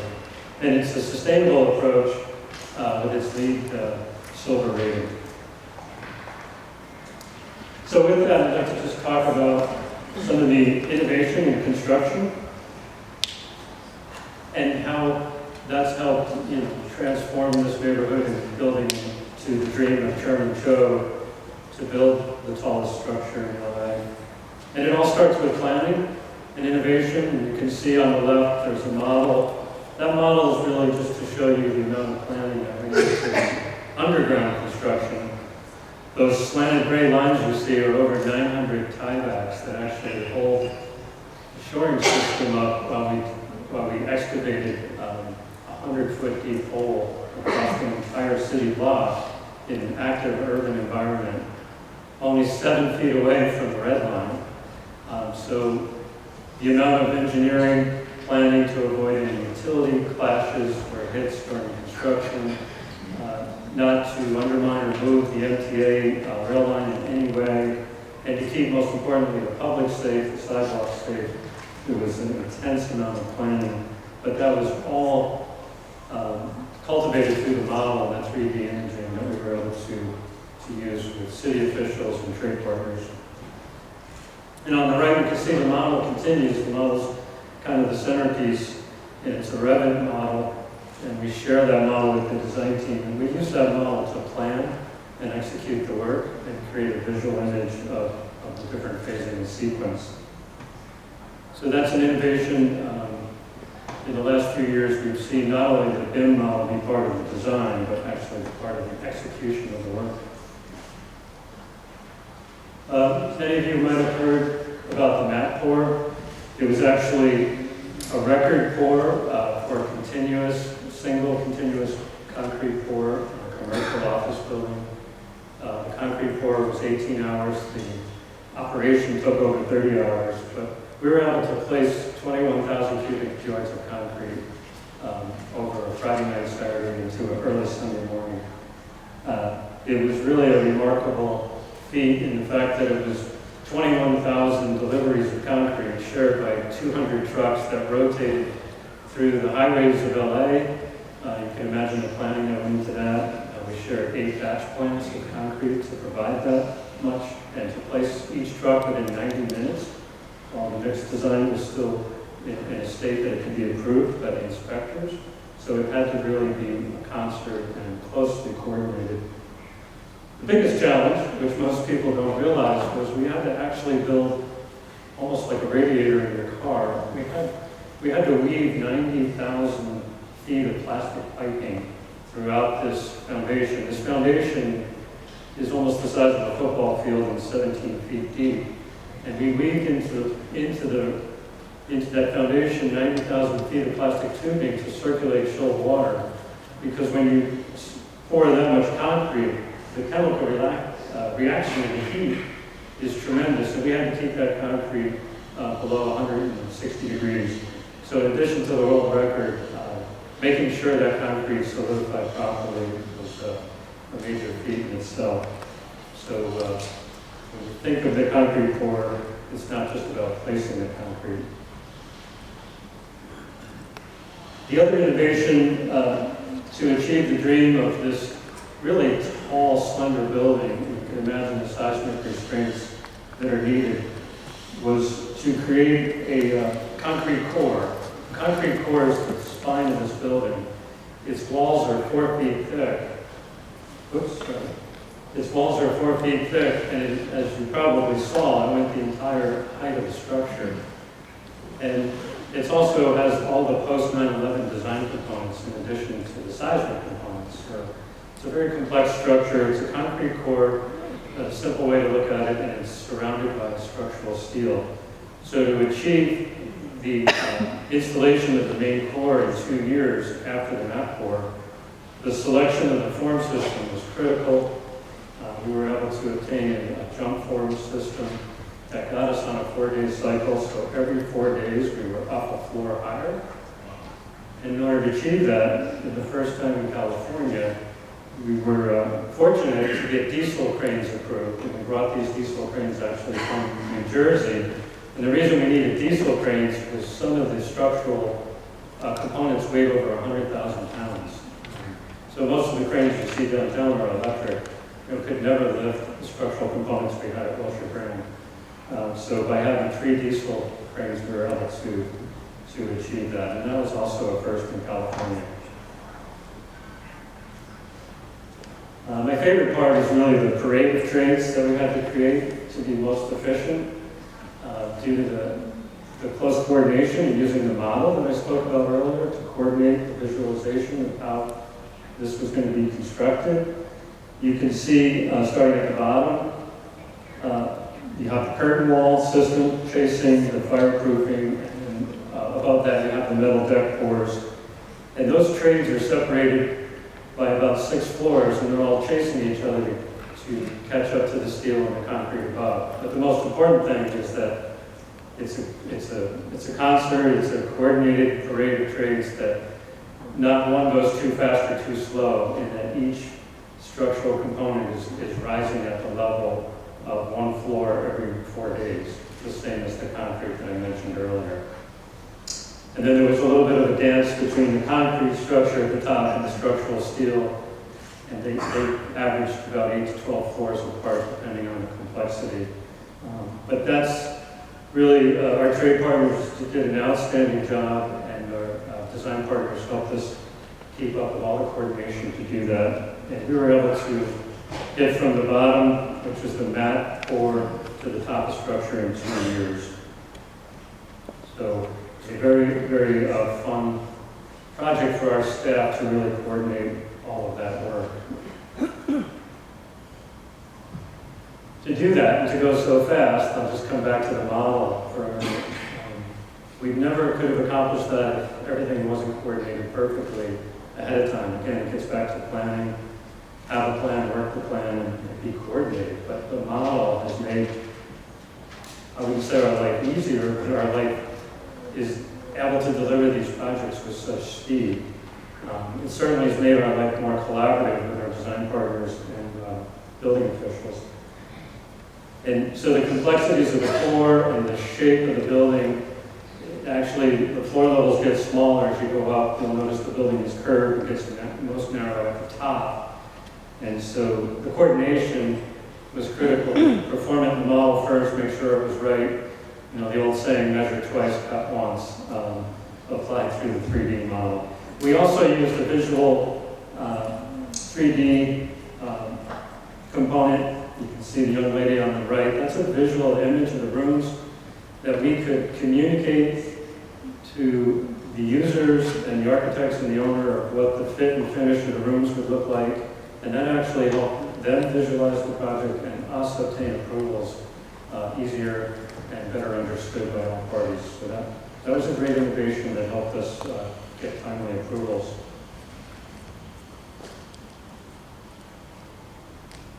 The other kind of the crown jewel of this project is the top of the building. It's the sail structure. And we really had a remarkable and collaborative experience with AC Martin to make this dream come true also for the chairman. And you can imagine the complexity of the wind loads and the blast connections and the connection of the spire and the weights and the seismic forces to try to minimize the amount of steel and make it affordable and buildable. We were able to minimize this to 1,000 pieces of steel. But again, this is 1,000 pieces of steel at the very top, right? So it took a lot of time. So every piece of steel that we could save not only money, but also time. And we were able to get this installed between April of 16 and August of 16. And then we're able to really achieve the dream of the spire. And we installed the spire in September. And some of you may have saw that on the news, but it really makes this building unique to LA and really brings a world-class look to downtown LA. What was the catalyst of all that, as you see at the very top, was a very small, not a helipad, not a flat pad, but a tactical approach landing for the helicopter. In case of emergency, the helicopter would actually put one ski, so to speak, on that, and in emergency somebody could come out and help someone, but it's not a helipad. So the building's not flat, and it actually has brought some world-class architecture to the top of this building. So that's a testament to the city and the planning and the development agreement that went into this to allow some unique architecture. Some other unique features of this building is the skylight on the podium level. This skylight really, you'll see a picture of the podium in a few minutes, but this skylight at the podium level, which is level 7, connects the two buildings. We have 1 million square feet of podium as part of this 2 million square feet project. So it's not just a tower, it's really the development of the whole city block. And this glass really simulates the waterfalls at Yosemite, and really was AC Martin's vision to connect the two buildings. You can see the dark line between the bottom of the tower and the podium itself. That represents the position of the skylight. And that skylight is a curved, cold bent glass, and it's supported by architecturally exposed steel. And the craftsmanship that went into this is incredible. And it's only connected on the left side. The right side actually is like a slip joint, so if the tower moves differently than the podium, it's another innovative design to allow that to move in a seismic event. But it's a beautiful piece of design and artwork, and you'll see that in the podium shot. The other unique aspect, getting back to the structure of this building, no other building in LA has the slenderness combined with the height of this building. So the seismic forces are tremendous. So what you see this gentleman installing in this photo is a brace, a buckling restraining brace. But for all of us, let's just call it a shock absorber.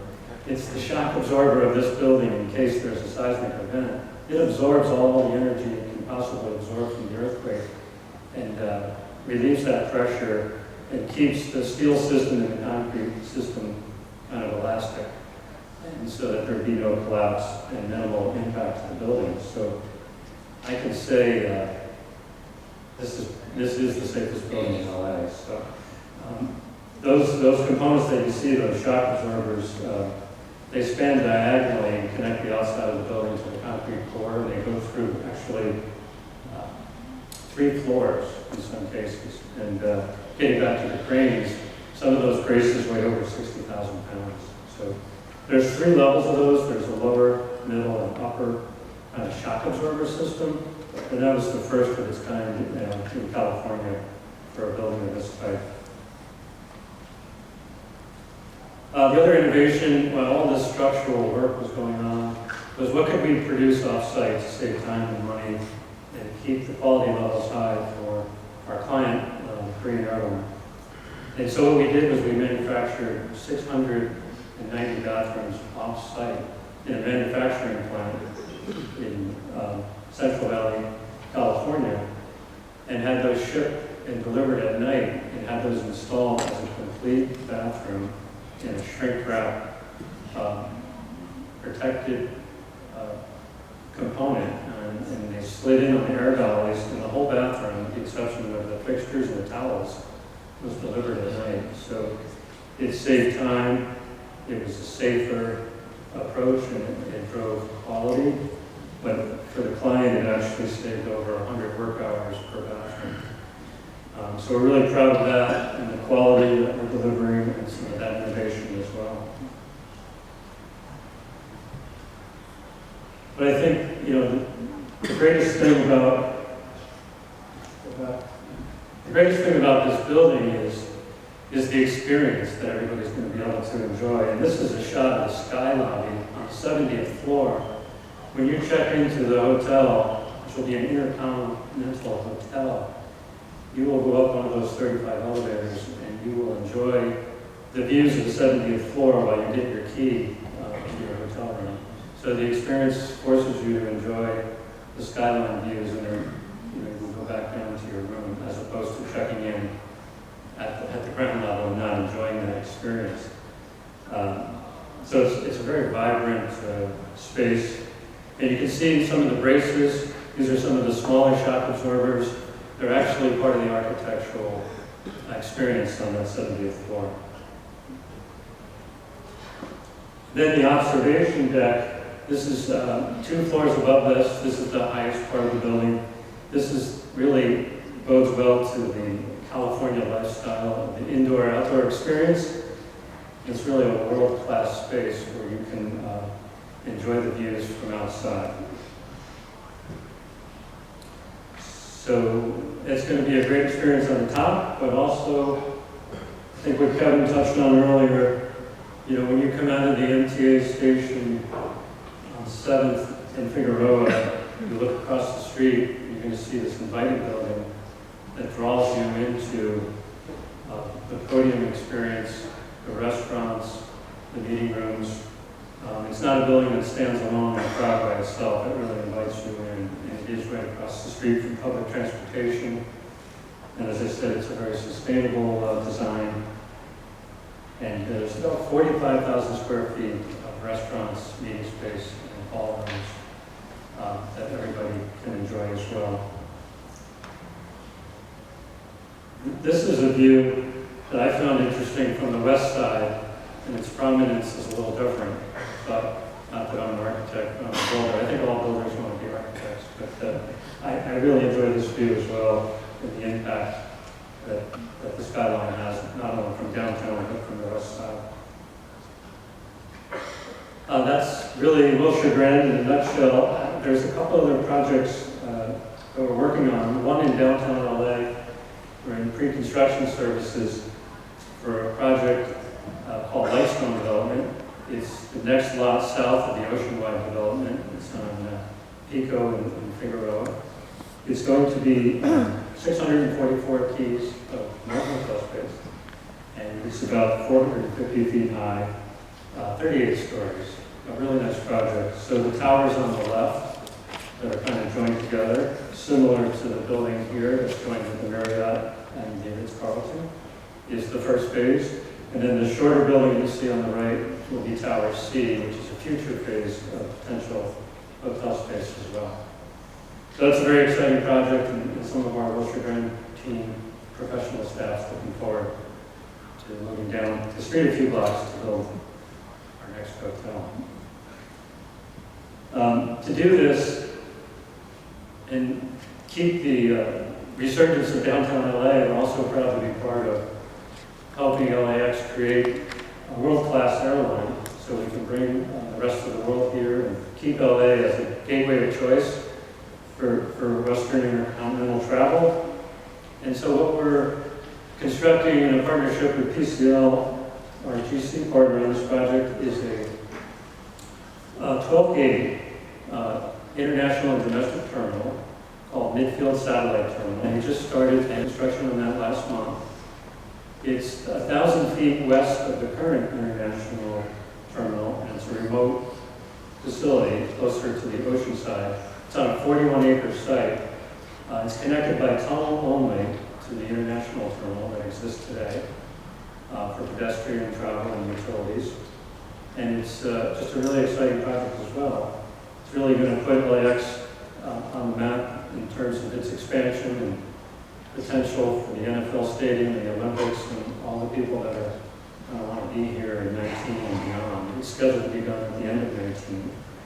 And you know, it's a great statement by the city to invest and to allow people to enter a world-class airline to support the development in LA as well. So those were some of the projects we're working on in addition to Wilshire Grand. And look forward to some of your questions later. Thank you.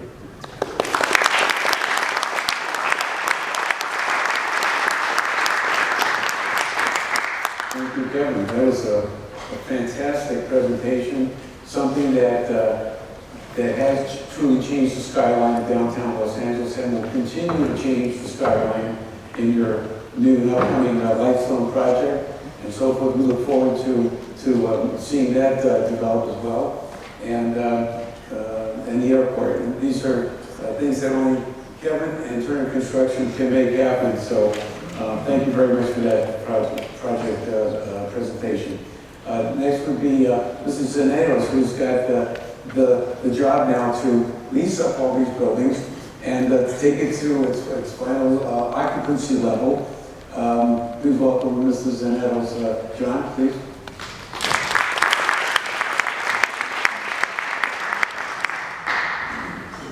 Thank you, John, and thank you, Cal State LA, for putting on this event. I have the tough job of following all these magnificent speakers.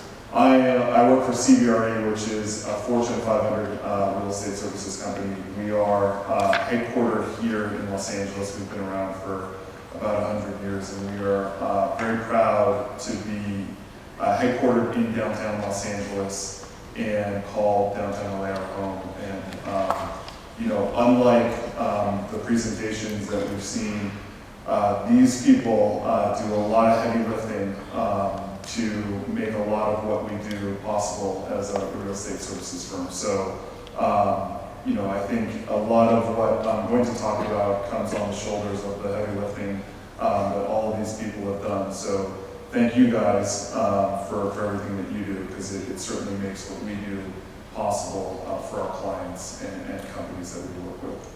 And I also have to thank Marcelo for letting me use one of his slides, which will be the only slide in my presentation. But I think really when you look at downtown LA, for those of us like myself that have been born and raised in Los Angeles, you know, to really see the change in 31 million square feet of office space in downtown Los Angeles since the year 1992. And also from 1992 to 2000 downtown Los Angeles, the LA riots, you had a number of earthquakes that hit the city that kind of changed the demand perspective for being in a high-rise office tower. So by and large, the average vacancy in downtown Los Angeles kind of hovered around 20% up until 2007. There was a dip down to 13%, and then, as we all know, the Great Recession started not long after that in 2008, 2009, where vacancy crept up north of 20%. So we were sitting at about 22% vacancy during the peak of the downturn for downtown Los Angeles. At that same time, you had a lot of development in other areas of Los Angeles, like Playa Vista, and in Hollywood, where new types of office space were being delivered to LA, by and large part, catered to technology and creative industries. So, if you think about Google planting its flag in Playa Vista with YouTube, where YouTube has its headquarters, to me, that's a marquee moment for Playa Vista and the creation of a very strong technology center in that area. In Hollywood, a lot of development took place not only on the multifamily side, but on the office side, where you had groups like Kilroy developing Columbia Square, and then Hudson Properties developing Icon Tower, which now has Viacom for Columbia Square, and then Netflix for Icon, and those are two anchor tenants. So during that period of time, kind of leading up to where we're getting to today, you had a big resurgence in creative industries, kind of a melding between technology and creative tenants. YouTube certainly puts out content. Netflix started as a technology company, now almost acts like a studio. So you have this mingling between the two in terms of that tenant base. So weaving back to downtown Los Angeles, during that entire time period, the downtown tenant base, 40% of the office tenants that occupied 31 million square feet of office space were made up of attorneys. The balance of that are financial services, insurance, the traditional office tenants that you would think of when you think about a downtown area. Between 2000 and today, you now have 60,000 people living in downtown LA. I know Councilmember Weezer brought up 55,000. I think if Carol Schatz is here, she'll verify that we're now at about 59,000 residents in downtown Los Angeles, with an average median income of $98,000 per year. So the dynamic of the people that are now living in downtown Los Angeles has changed, so that it's a younger, highly educated residential base that also comes with disposable income, with an office vacancy hovering north of 20%. So as Playa Vista and Hollywood started to feel their constraints with the increase in demand from the tenant base, downtown Los Angeles started to gain its attractiveness from an office standpoint. If you've been past City National Plaza, it'd be hard to miss Gensler's offices that occupies the jewel box between the two City National Towers. They moved their headquarters from Santa Monica to downtown Los Angeles. I consider that a hallmark moment in terms of where the trend was going at that time for office tenancy in downtown LA.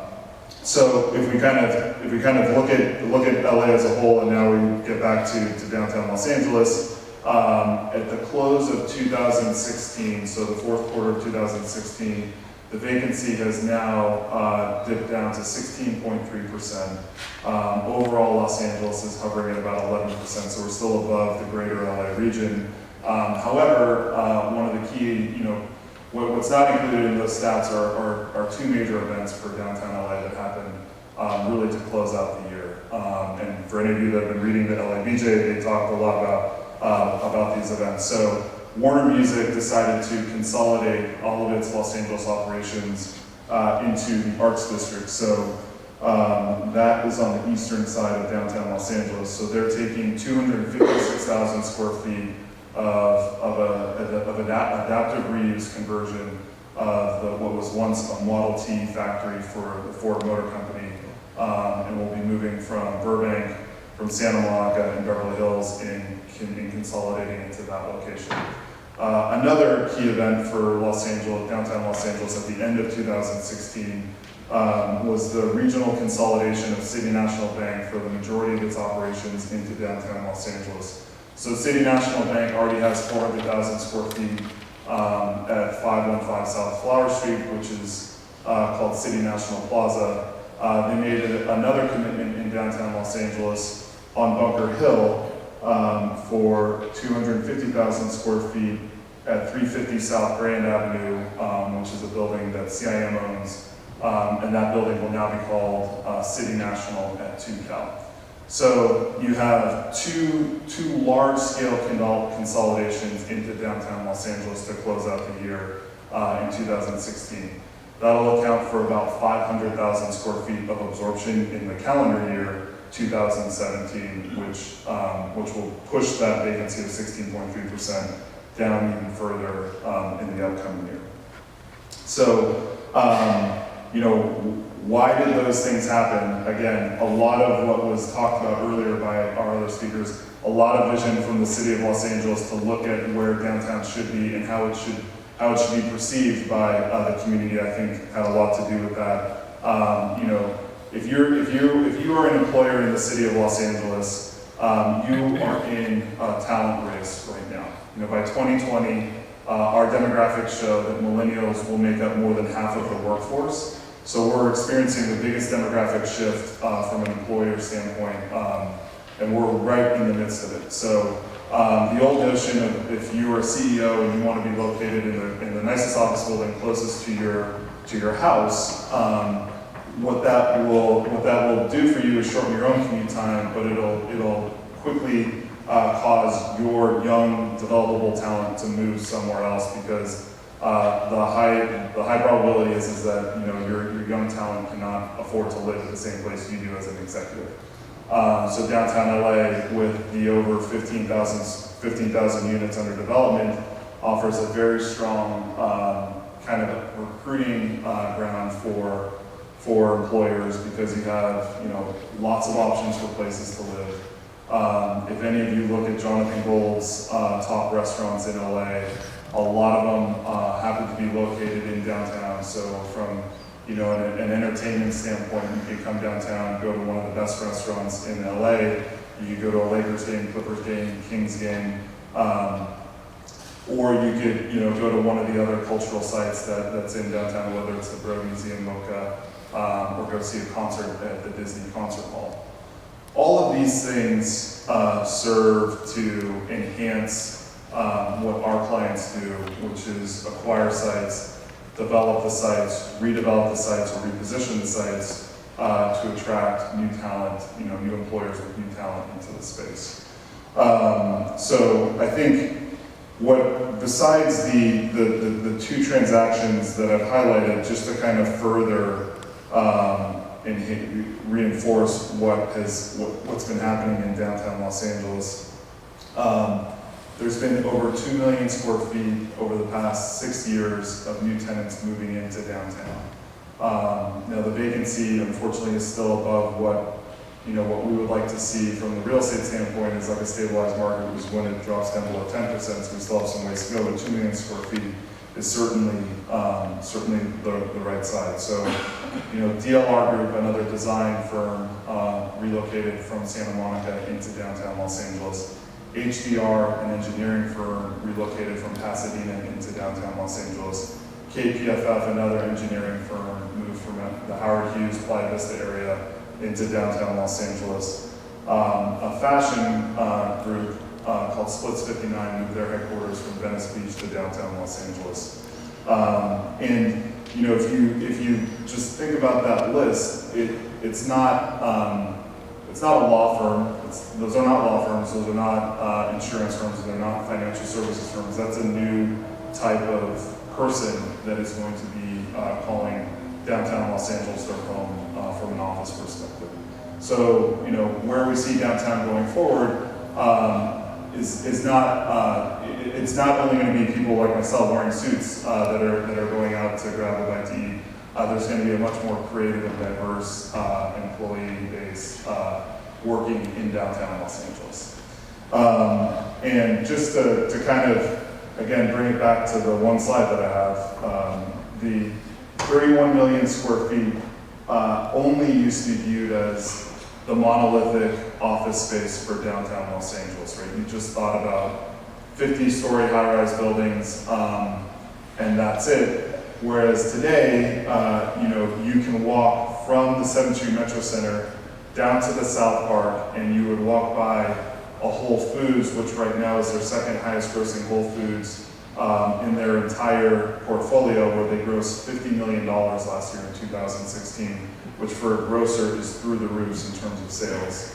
You would also walk by Bottega Louie, which grossed $15 million in sales in the calendar year 2016, which makes it one of the highest grossing restaurants in the state of California.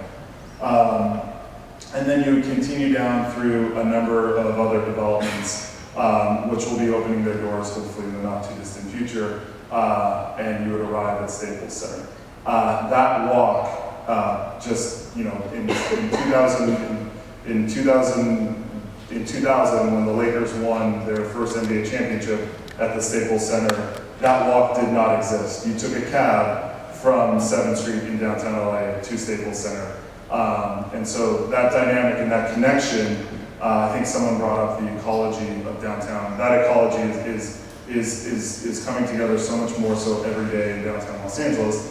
And if you were to continue east on that same walk, you would now walk into the fashion district, which I think a lot of people don't understand that the Los Angeles fashion industry, although there was some negative news with American Apparel and also with Nasty Gal, but the fashion industry in Los Angeles is the #2 fashion hub in the U.S. So it's second to New York, but a lot of fashion gets designed, put together, and sent out to the world. Wear jeans, you know, there's a high probability that those jeans, the look and feel of those jeans was probably conceived and designed somewhere in this area right here.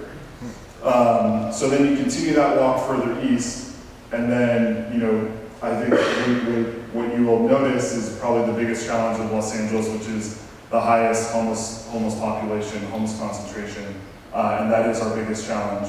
But if you continue east, you would now land at the Arts District, which to me I think is one of the most dynamic neighborhoods in all of downtown, where you have today 2,400 people living in that neighborhood. The average median income is $120K per year, so again, highly educated, with lots of disposable income. And then you have the 6 a.m. development located at 6th and Alameda, the Ford factory, which is where Warner Music will call its home. The Soho House, which is a private member club, is going to be opening up just across the street from Warner Music. And then to the north, you have the 4th and Traction development, which is close to the SciArts campus, just on the other side of on 4th Street. And then 405 Mateo, which is another creative office development led by Hudson Properties. So for me, from my perspective, we have a saying in my business that everything's changing, nothing changes, or nothing's ever changed. But for downtown, certainly, the downtown of today, while the skyline hasn't changed that much other than, from an office perspective, the Wilshire Grand, so much of the fabric of downtown has changed, and I really do think the future is in front of us in terms of where downtown will go and how Los Angeles will view downtown in the future. So I think that's it from my perspective. I look forward to questions after.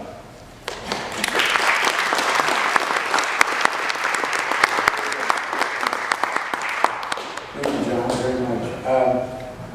We'll take a few questions from the audience here. If you have any questions, just raise your hand and we'll try to accommodate. It has to do with the interplay between the free markets and government. I'm curious, where would the free markets want to take downtown if there were no government restrictions? Thank you.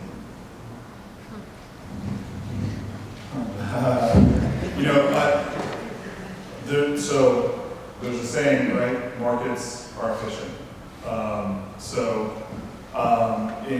The reason why downtown experienced a lot of development in the 1980s, which finished in 1992, and there was a lot of vacancy carried into markets through into the downtown market through that time.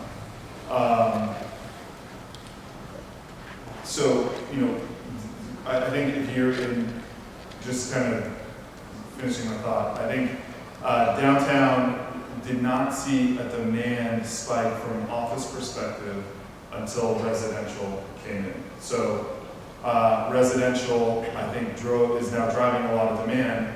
However, a lot of that residential was due to the adaptive reuse ordinance. From my perspective, government and the markets had a very connected interplay between each other and almost relied on each other to create this health ratio for work units and office space in downtown. I think markets and government are going to be connected. I don't think there's ever going to be a way for downtown to move forward without government interplay, especially since you have the second largest civic center outside of Washington, D.C., sitting adjacent to the central business district. And if there was no government interplay and there was no zoning laws or no regulations, Kevin would be out of a job. But talking about that, I'd like to ask Kevin if you have any comments. If Measure S, God forbid, were to pass and restrictions were placed on growth in Los Angeles, would that be a problem in implementing? That's a good question. As a city representative, I can't pontificate on Measure S in terms of whether it's a good thing or a bad thing. In terms of impacts, there's some measures right now that would propose 2-year moratoriums on development and limit how special approvals are generated for projects that may not fully match the plan. So certainly, if those limits come into play, that people may be able to see that certainly can limit future development. There are, that's for voters to decide. But in general, I think maybe going back to the larger question of government, it is fun to think about just government not being here sometimes, but it's not going to happen. It's not me telling you this. But the nice thing is that you're looking at both kind of a short term and a long term. And I think the challenge sometimes is the government has a difficult time responding short term and always maybe a little behind or ahead of the curve long term. I think, it's interesting to look at housing. There was a big concern in 2007 that we were going to have only housing. Everything was going to turn into housing and we know where to have jobs. Nothing ever gets fully housing, but in a way that housing actually helps. Sort of like Clyde Vista did, where the housing comes first and then people move in and then the jobs kind of follow. So it's kind of what model are we following, and that's really something to discuss. Okay, we have one question here in the back row. Jackie, and I just have a question about homeless people. With having LA growing and being a really pretty place to live, where would homeless people go actually? Would they be there, or would they go to an asylum or a mental place?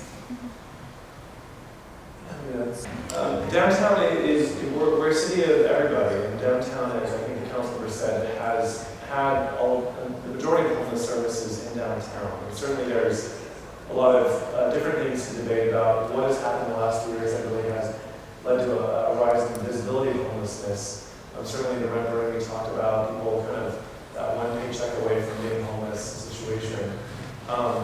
It's a real issue, and there has been a lot of compassionate support for building more permanent supportive housing, more resources to help serve an increased housing population. I think from a planning point of view, you really raise the question when you do have development kind of abutting and kind of getting closer and closer to these areas that were these kind of sanctuaries or areas that were kind of very tolerant. How do you really manage that? There isn't one good answer to that. I think the councilor kind of spoke about the need to really provide services throughout the city, but certainly that doesn't mean that the services and the population downtown is going to disappear. So it's a challenge. There's no real answer, but there is a sensitivity to: do you allow market rate development in? Do you require mixed income housing? But even will that create unintended impacts to kind of push sensitive uses out? It's a real challenge. Just briefly to Marcel, do you see a future need more so in which category? Hotels, office, condos, apartments, retail, commercial, mixed use, entertainment, or other? This is not Jeopardy, but it's a question. 30 seconds. I think hotels is usually, I hear that's the kind of mass. I know the city wants them, and stadium, all those things sort of support them, Staples Center, and so I think that's probably would be sort of the top of my list. I mean, anything other than housing and clear and retail is usually a challenge. I mean, and all projects are, like you could see clients and everyone struggling to make sure, say, well, how many restaurants can you get? I mean, of course, the city wants to make that, you need to support the kind of pedestrian activity, but it also kind of, puts pressure on, you need to find operators for these, like hotels, and so I think those could be the problems. I know there are actually Brown's County here that do more. Good question for John.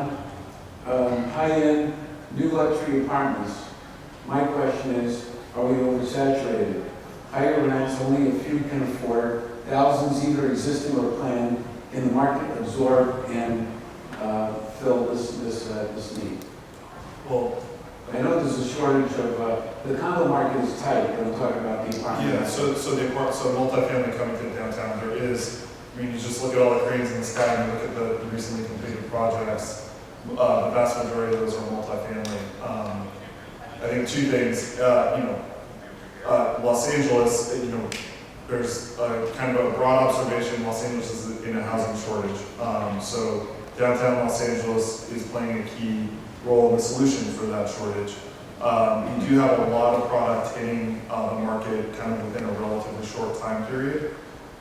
So, anytime you're bringing that much supply to the market, there may be some sort of correctional, some sort of correctional level while it gets absorbed. I think long term it's going to be healthy. However, if there is some sort of correction in terms of, pricing, so, that you may see a concession, increase in concessions in terms of, maybe a month or two of free rent for a resident moving into an apartment. That's a good thing because it makes it that much more affordable for the people that are out there looking for places to live. But everything that we hear is that, we're still under a supply constraint market, even with the amount of housing that's coming along today. And that's, Kevin and your group are kind of spearheading. Mr. Dow, Kevin, I had a question on height limits, floor area ratio, parking requirements, seismic considerations. You mentioned design. In construction, where do you think design is going in the future? Well, I think, with the introduction of Wilshire Grand and some of the relief we got on the architecture and some of the images we saw today, we're really seeing LA being transformed really to what the rest of the world looks like. Yeah. Some really creative configurations of buildings and bringing in the enjoyment of the outdoor-indoor experience and enjoying the views that we're blessed with here in LA. So that's where, I don't see that stopping, and I hope we can continue to transform LA, not only to be a work, live, play environment, but really to look like the rest of the world. A truly amazing project. Kevin, in the zoning department, do you see any general plan amendments that will affect the future projects to a substantial degree? Yeah, I think as you kind of build upon the idea of where growth can occur in the city, I think there is kind of a universal consensus that downtowns are supposed to have tall buildings and dense development. So a lot of our zoning downtown is actually from like the late 80s. There was a huge, kind of similar to today, there was a huge kind of don't Manhattanize Los Angeles kind of ethos in the 80s as a result of all these towers popping up on corridors, kind of all, Westwood, all these towers that no one builds towers anymore. So we actually downzoned a lot of the downtown, and there really weren't any, those downzonings kind of took effect in 1989, 1990, and the towers you see were kind of approved in 1982 was the last point, and I'm sure that you can speak to this, it was probably approved in like 88 or 87, or 80 or 89. So we're trying to restore the kind of appropriate levels of zoning and density for buildings, but it's very difficult in today's environment. We have to do all these very detailed environmental analysis, there's traffic, there's impacts. So it's kind of a real challenge to urbanize an area in 2017, whereas New York was doing it in like 1895, right? During the times. Thank you. Any other questions? Yes. Thanks for this, this is very good. My question revolves around what we have coming in Inglewood in 2 years, which is a new football stadium. I guess my question for the panel is, do you anticipate a similar growth or revitalization of that community, like we've seen in downtown LA after Staples Center was built? And if so, what impact does that have to the project going on in downtown LA? Will that take away from what's going on in downtown LA? So, anybody on the panel can answer. I can just address it from a construction point of view. The market's really, really busy, and we do introduce the development of Inglewood Stadium and the surrounding $1 to $2 billion of development just around the stadium. The market is stressed for workforce, but that is also creating jobs. But I think all the contractors in the greater Southern California area are just also in talent war to get highly skilled workers. So that would be one concern. And then the trade partners that we use and partner with to build these buildings are also extremely busy. So I think if you're an owner that's planning to do a development, you need to secure a team early, get the best team, and really start that process earlier. Because not only are we in the talent war for professionals, I think the developers and architects are all in the talent war. But it's a good problem. It's a lot of opportunity out there as well. Thank you. Just one more quick question before we break. Yes, my question was, there was two kinds of alternatives visions that I was hearing. One was the high-rise, moving up, high density. On the other end, there was some discussion about parks, about pedestrians, about walkways, about bicycles. You don't see that in LA compared to other cities, and I'm wondering how realistic that vision, how will that fit, to your vision for the future? I understand the need to think big scale and large buildings, but was there a real place for people to pass along in a more pedestrianized way in the future of LA and downtown? I think it's a great question, and it's definitely, I think, in this sort of correlation between these two things, where we probably find the sweet spot. All the thing, the investment in the LA River right now, that'll take years to develop, but it really, speak about the kind of, a far more pedestrian friendly and continuous city fabric across areas even, but I feel like, in my experience, density is what sort of supports that, density of people, density of activity, and a certain amount of people being around that will care enough to actually, be there and use it. So I think these all come together. It's not, they're not mutually exclusive, absolutely. And then this brings also the issue of parking. You were asking, I feel like, we're sort of investing in a city that's kind of pedestrian oriented, but at some point, I know the toll it takes on developers, to build anything, when you actually have to go down deep and build a lot of parking that maybe might not be so needed, in the next decade when, these things hit the market. So at some point, if we want to do recently a project we're looking at is a micro units, not micro units like in New York, but smaller units, more affordable, and you get away with less parking, because people are maybe going to have a car, they might share a car, they might use transit system, they might park. I think all these issues, parks, are going to probably have a kind of good effect of how we look at normalization and ordinances and how we do it. definitely. There's no question that transportation, parking, traffic, and the integration of new construction must be balanced. And I'm a proponent of structured growth, and I think that all of this will come together with sufficient planning and new projects. And like Kevin Dale said, work, play, live, and reside and do things in the LA area. We'll be more of a metropolitan district rather than like 20 or 30 years ago, we used to come here and work and then leave and go back to the valley. And so things are changing and so forth. We now have a new luncheon in the next room next door. And we have a very good speaker, Gerro, will be talking and giving a presentation. I want to thank the panel, which we will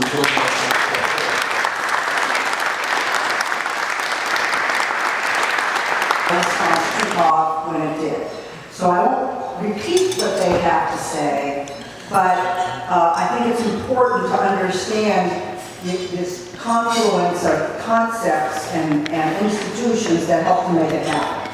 So first of all, we had Staples Center, and that was huge because people who had not come downtown in years, I considered La Brea the Maginot Line, and you just didn't go, didn't go east of La Brea if you were living on the west side. Staples made every Angelino and beyond take a new look at downtown. At the same time, after 2 years of work, we got the adaptive reuse ordinance passed in the beginning of '99. Staples opened in October of '99 because during the recession of the '90s, which interestingly enough was far worse for downtown than the crash of 2008, except if you talk to a few developers who got caught, they would probably take issue with that. We tried everything. We tried to get retail here independently. We tried to get more residents. We tried to get more office tenants, and nothing was working.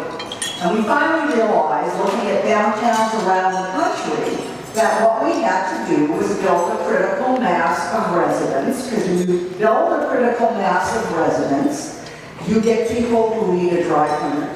You need people who need a department store and a grocery store and bars, restaurants, and clubs. And that is precisely what happened after the adaptive reuse ordinance passed in '99. And the residential began, and think about what that meant.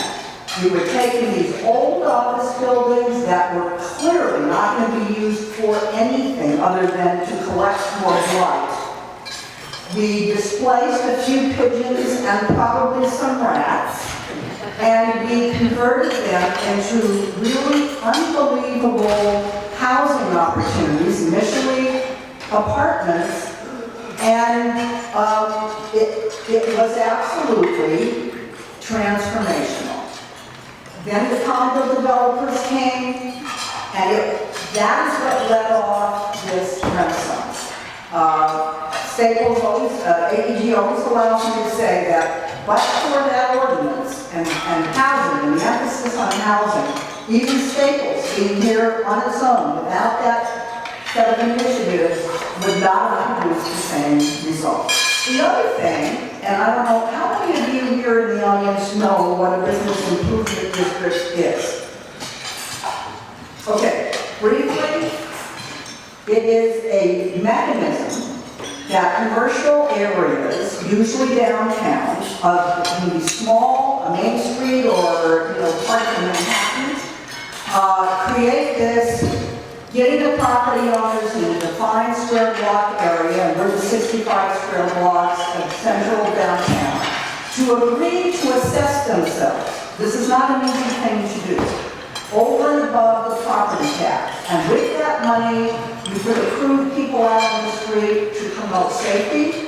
You could accrue people out on the street to keep it clean. In our case, we contract with Chrysalis, which is a homeless provider. And we take people who are coming out of homelessness or incarceration, and they get their first entry-level job, painting out graffiti, cleaning the streets, and we have put a lot of people coming out of extreme poverty into jobs that have allowed them to get housing and become functional citizens. And there are about 6 or 7 business improvement districts in downtown LA combined, so you can get a sense of the power of the economics here.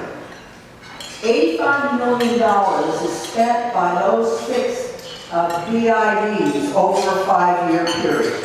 That's a lot of economic development. And that's a lot of money to change the infrastructure of what downtown looks like. And finally, I'm known to have a big mouth, and it was very important in this struggle.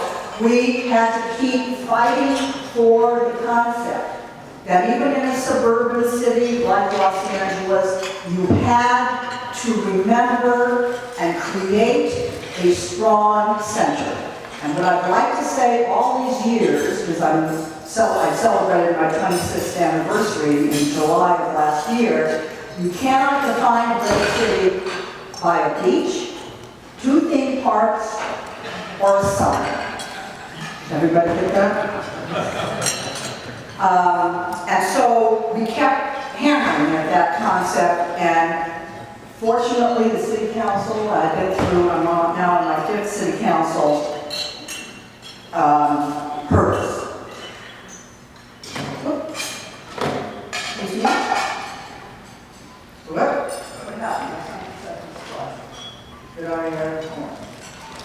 Okay, this is what downtown, this is 7th and Grand.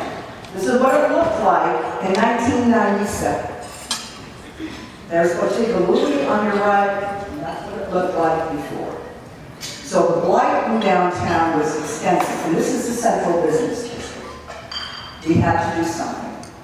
I'm a native Angelino, which at my age is a fairly unusual thing, and I didn't live that far in South Central, but we only went downtown to eat inexpensive Chinese food on Sunday, and you just didn't go there for any other reason. So here's another 2 charts that show you what we have accomplished as a result of that adaptive reuse ordinance. The red dots show you how much housing existed in the center of the 2nd largest city in the United States of America. Oh, that was pre-1999. It's shocking. That is what it looks like now as of 2015. There will be many, many, many more dots at the end of this year. So the blue dots reflect the current housing and the purple reflect what's under construction. I just think it creates a really strong picture about what has happened. And that, as I say, is critical to every other kind of industry and market that we were able to bring and help augment, because the hotel industry was essentially dead here. When I first joined, we had like 65% occupancy in our hotels in downtown, not good. So this is what has been invested, $25 billion until approximately 2015. This is a conservative number. And frankly, the Chinese investment, the big projects that you've all read about in the Times, Oceanwide Metropolis, Hazen's, we're talking probably close to another $5 billion just in the last few years. $30 billion in investment over a 16, 17-year period, that is a sizable chunk of change, and it has changed the face of our downtown period. This is a slide that tells you what's been going on in the residential boom. Before '99, there were 12,000 units of housing. We have built over 25,000. We now have almost 12,000 units.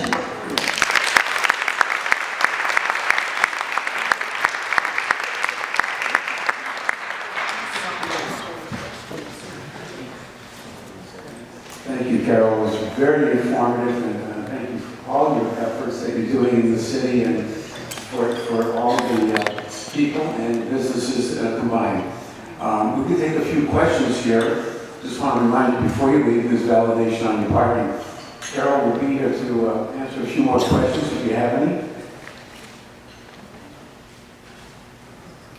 All right, so everyone's going to vote. Yeah. Well, since a lot of this development is, you know, and it's definitely seen as being on the higher end, and since that's a major kind of push and it's caused a lot of the reaction that's led to Measure S, what do you think is the most effective way to actually avoid the kind of NIMBY you know, idea that people are saying that they don't want this in Hollywood or wherever.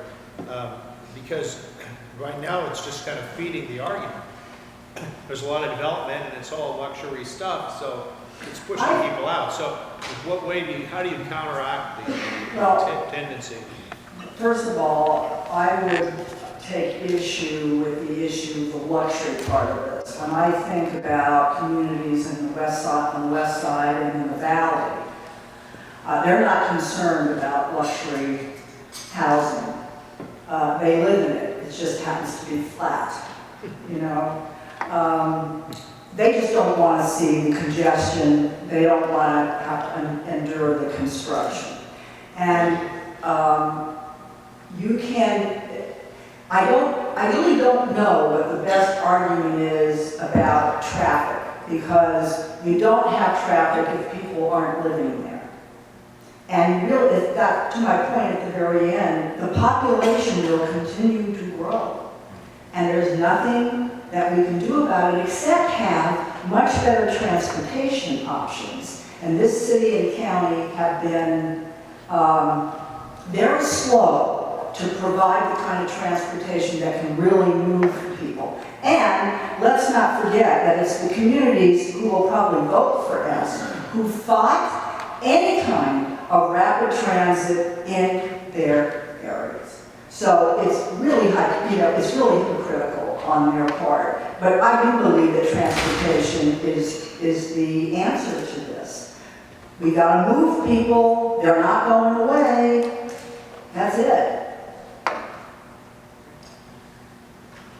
Thank you.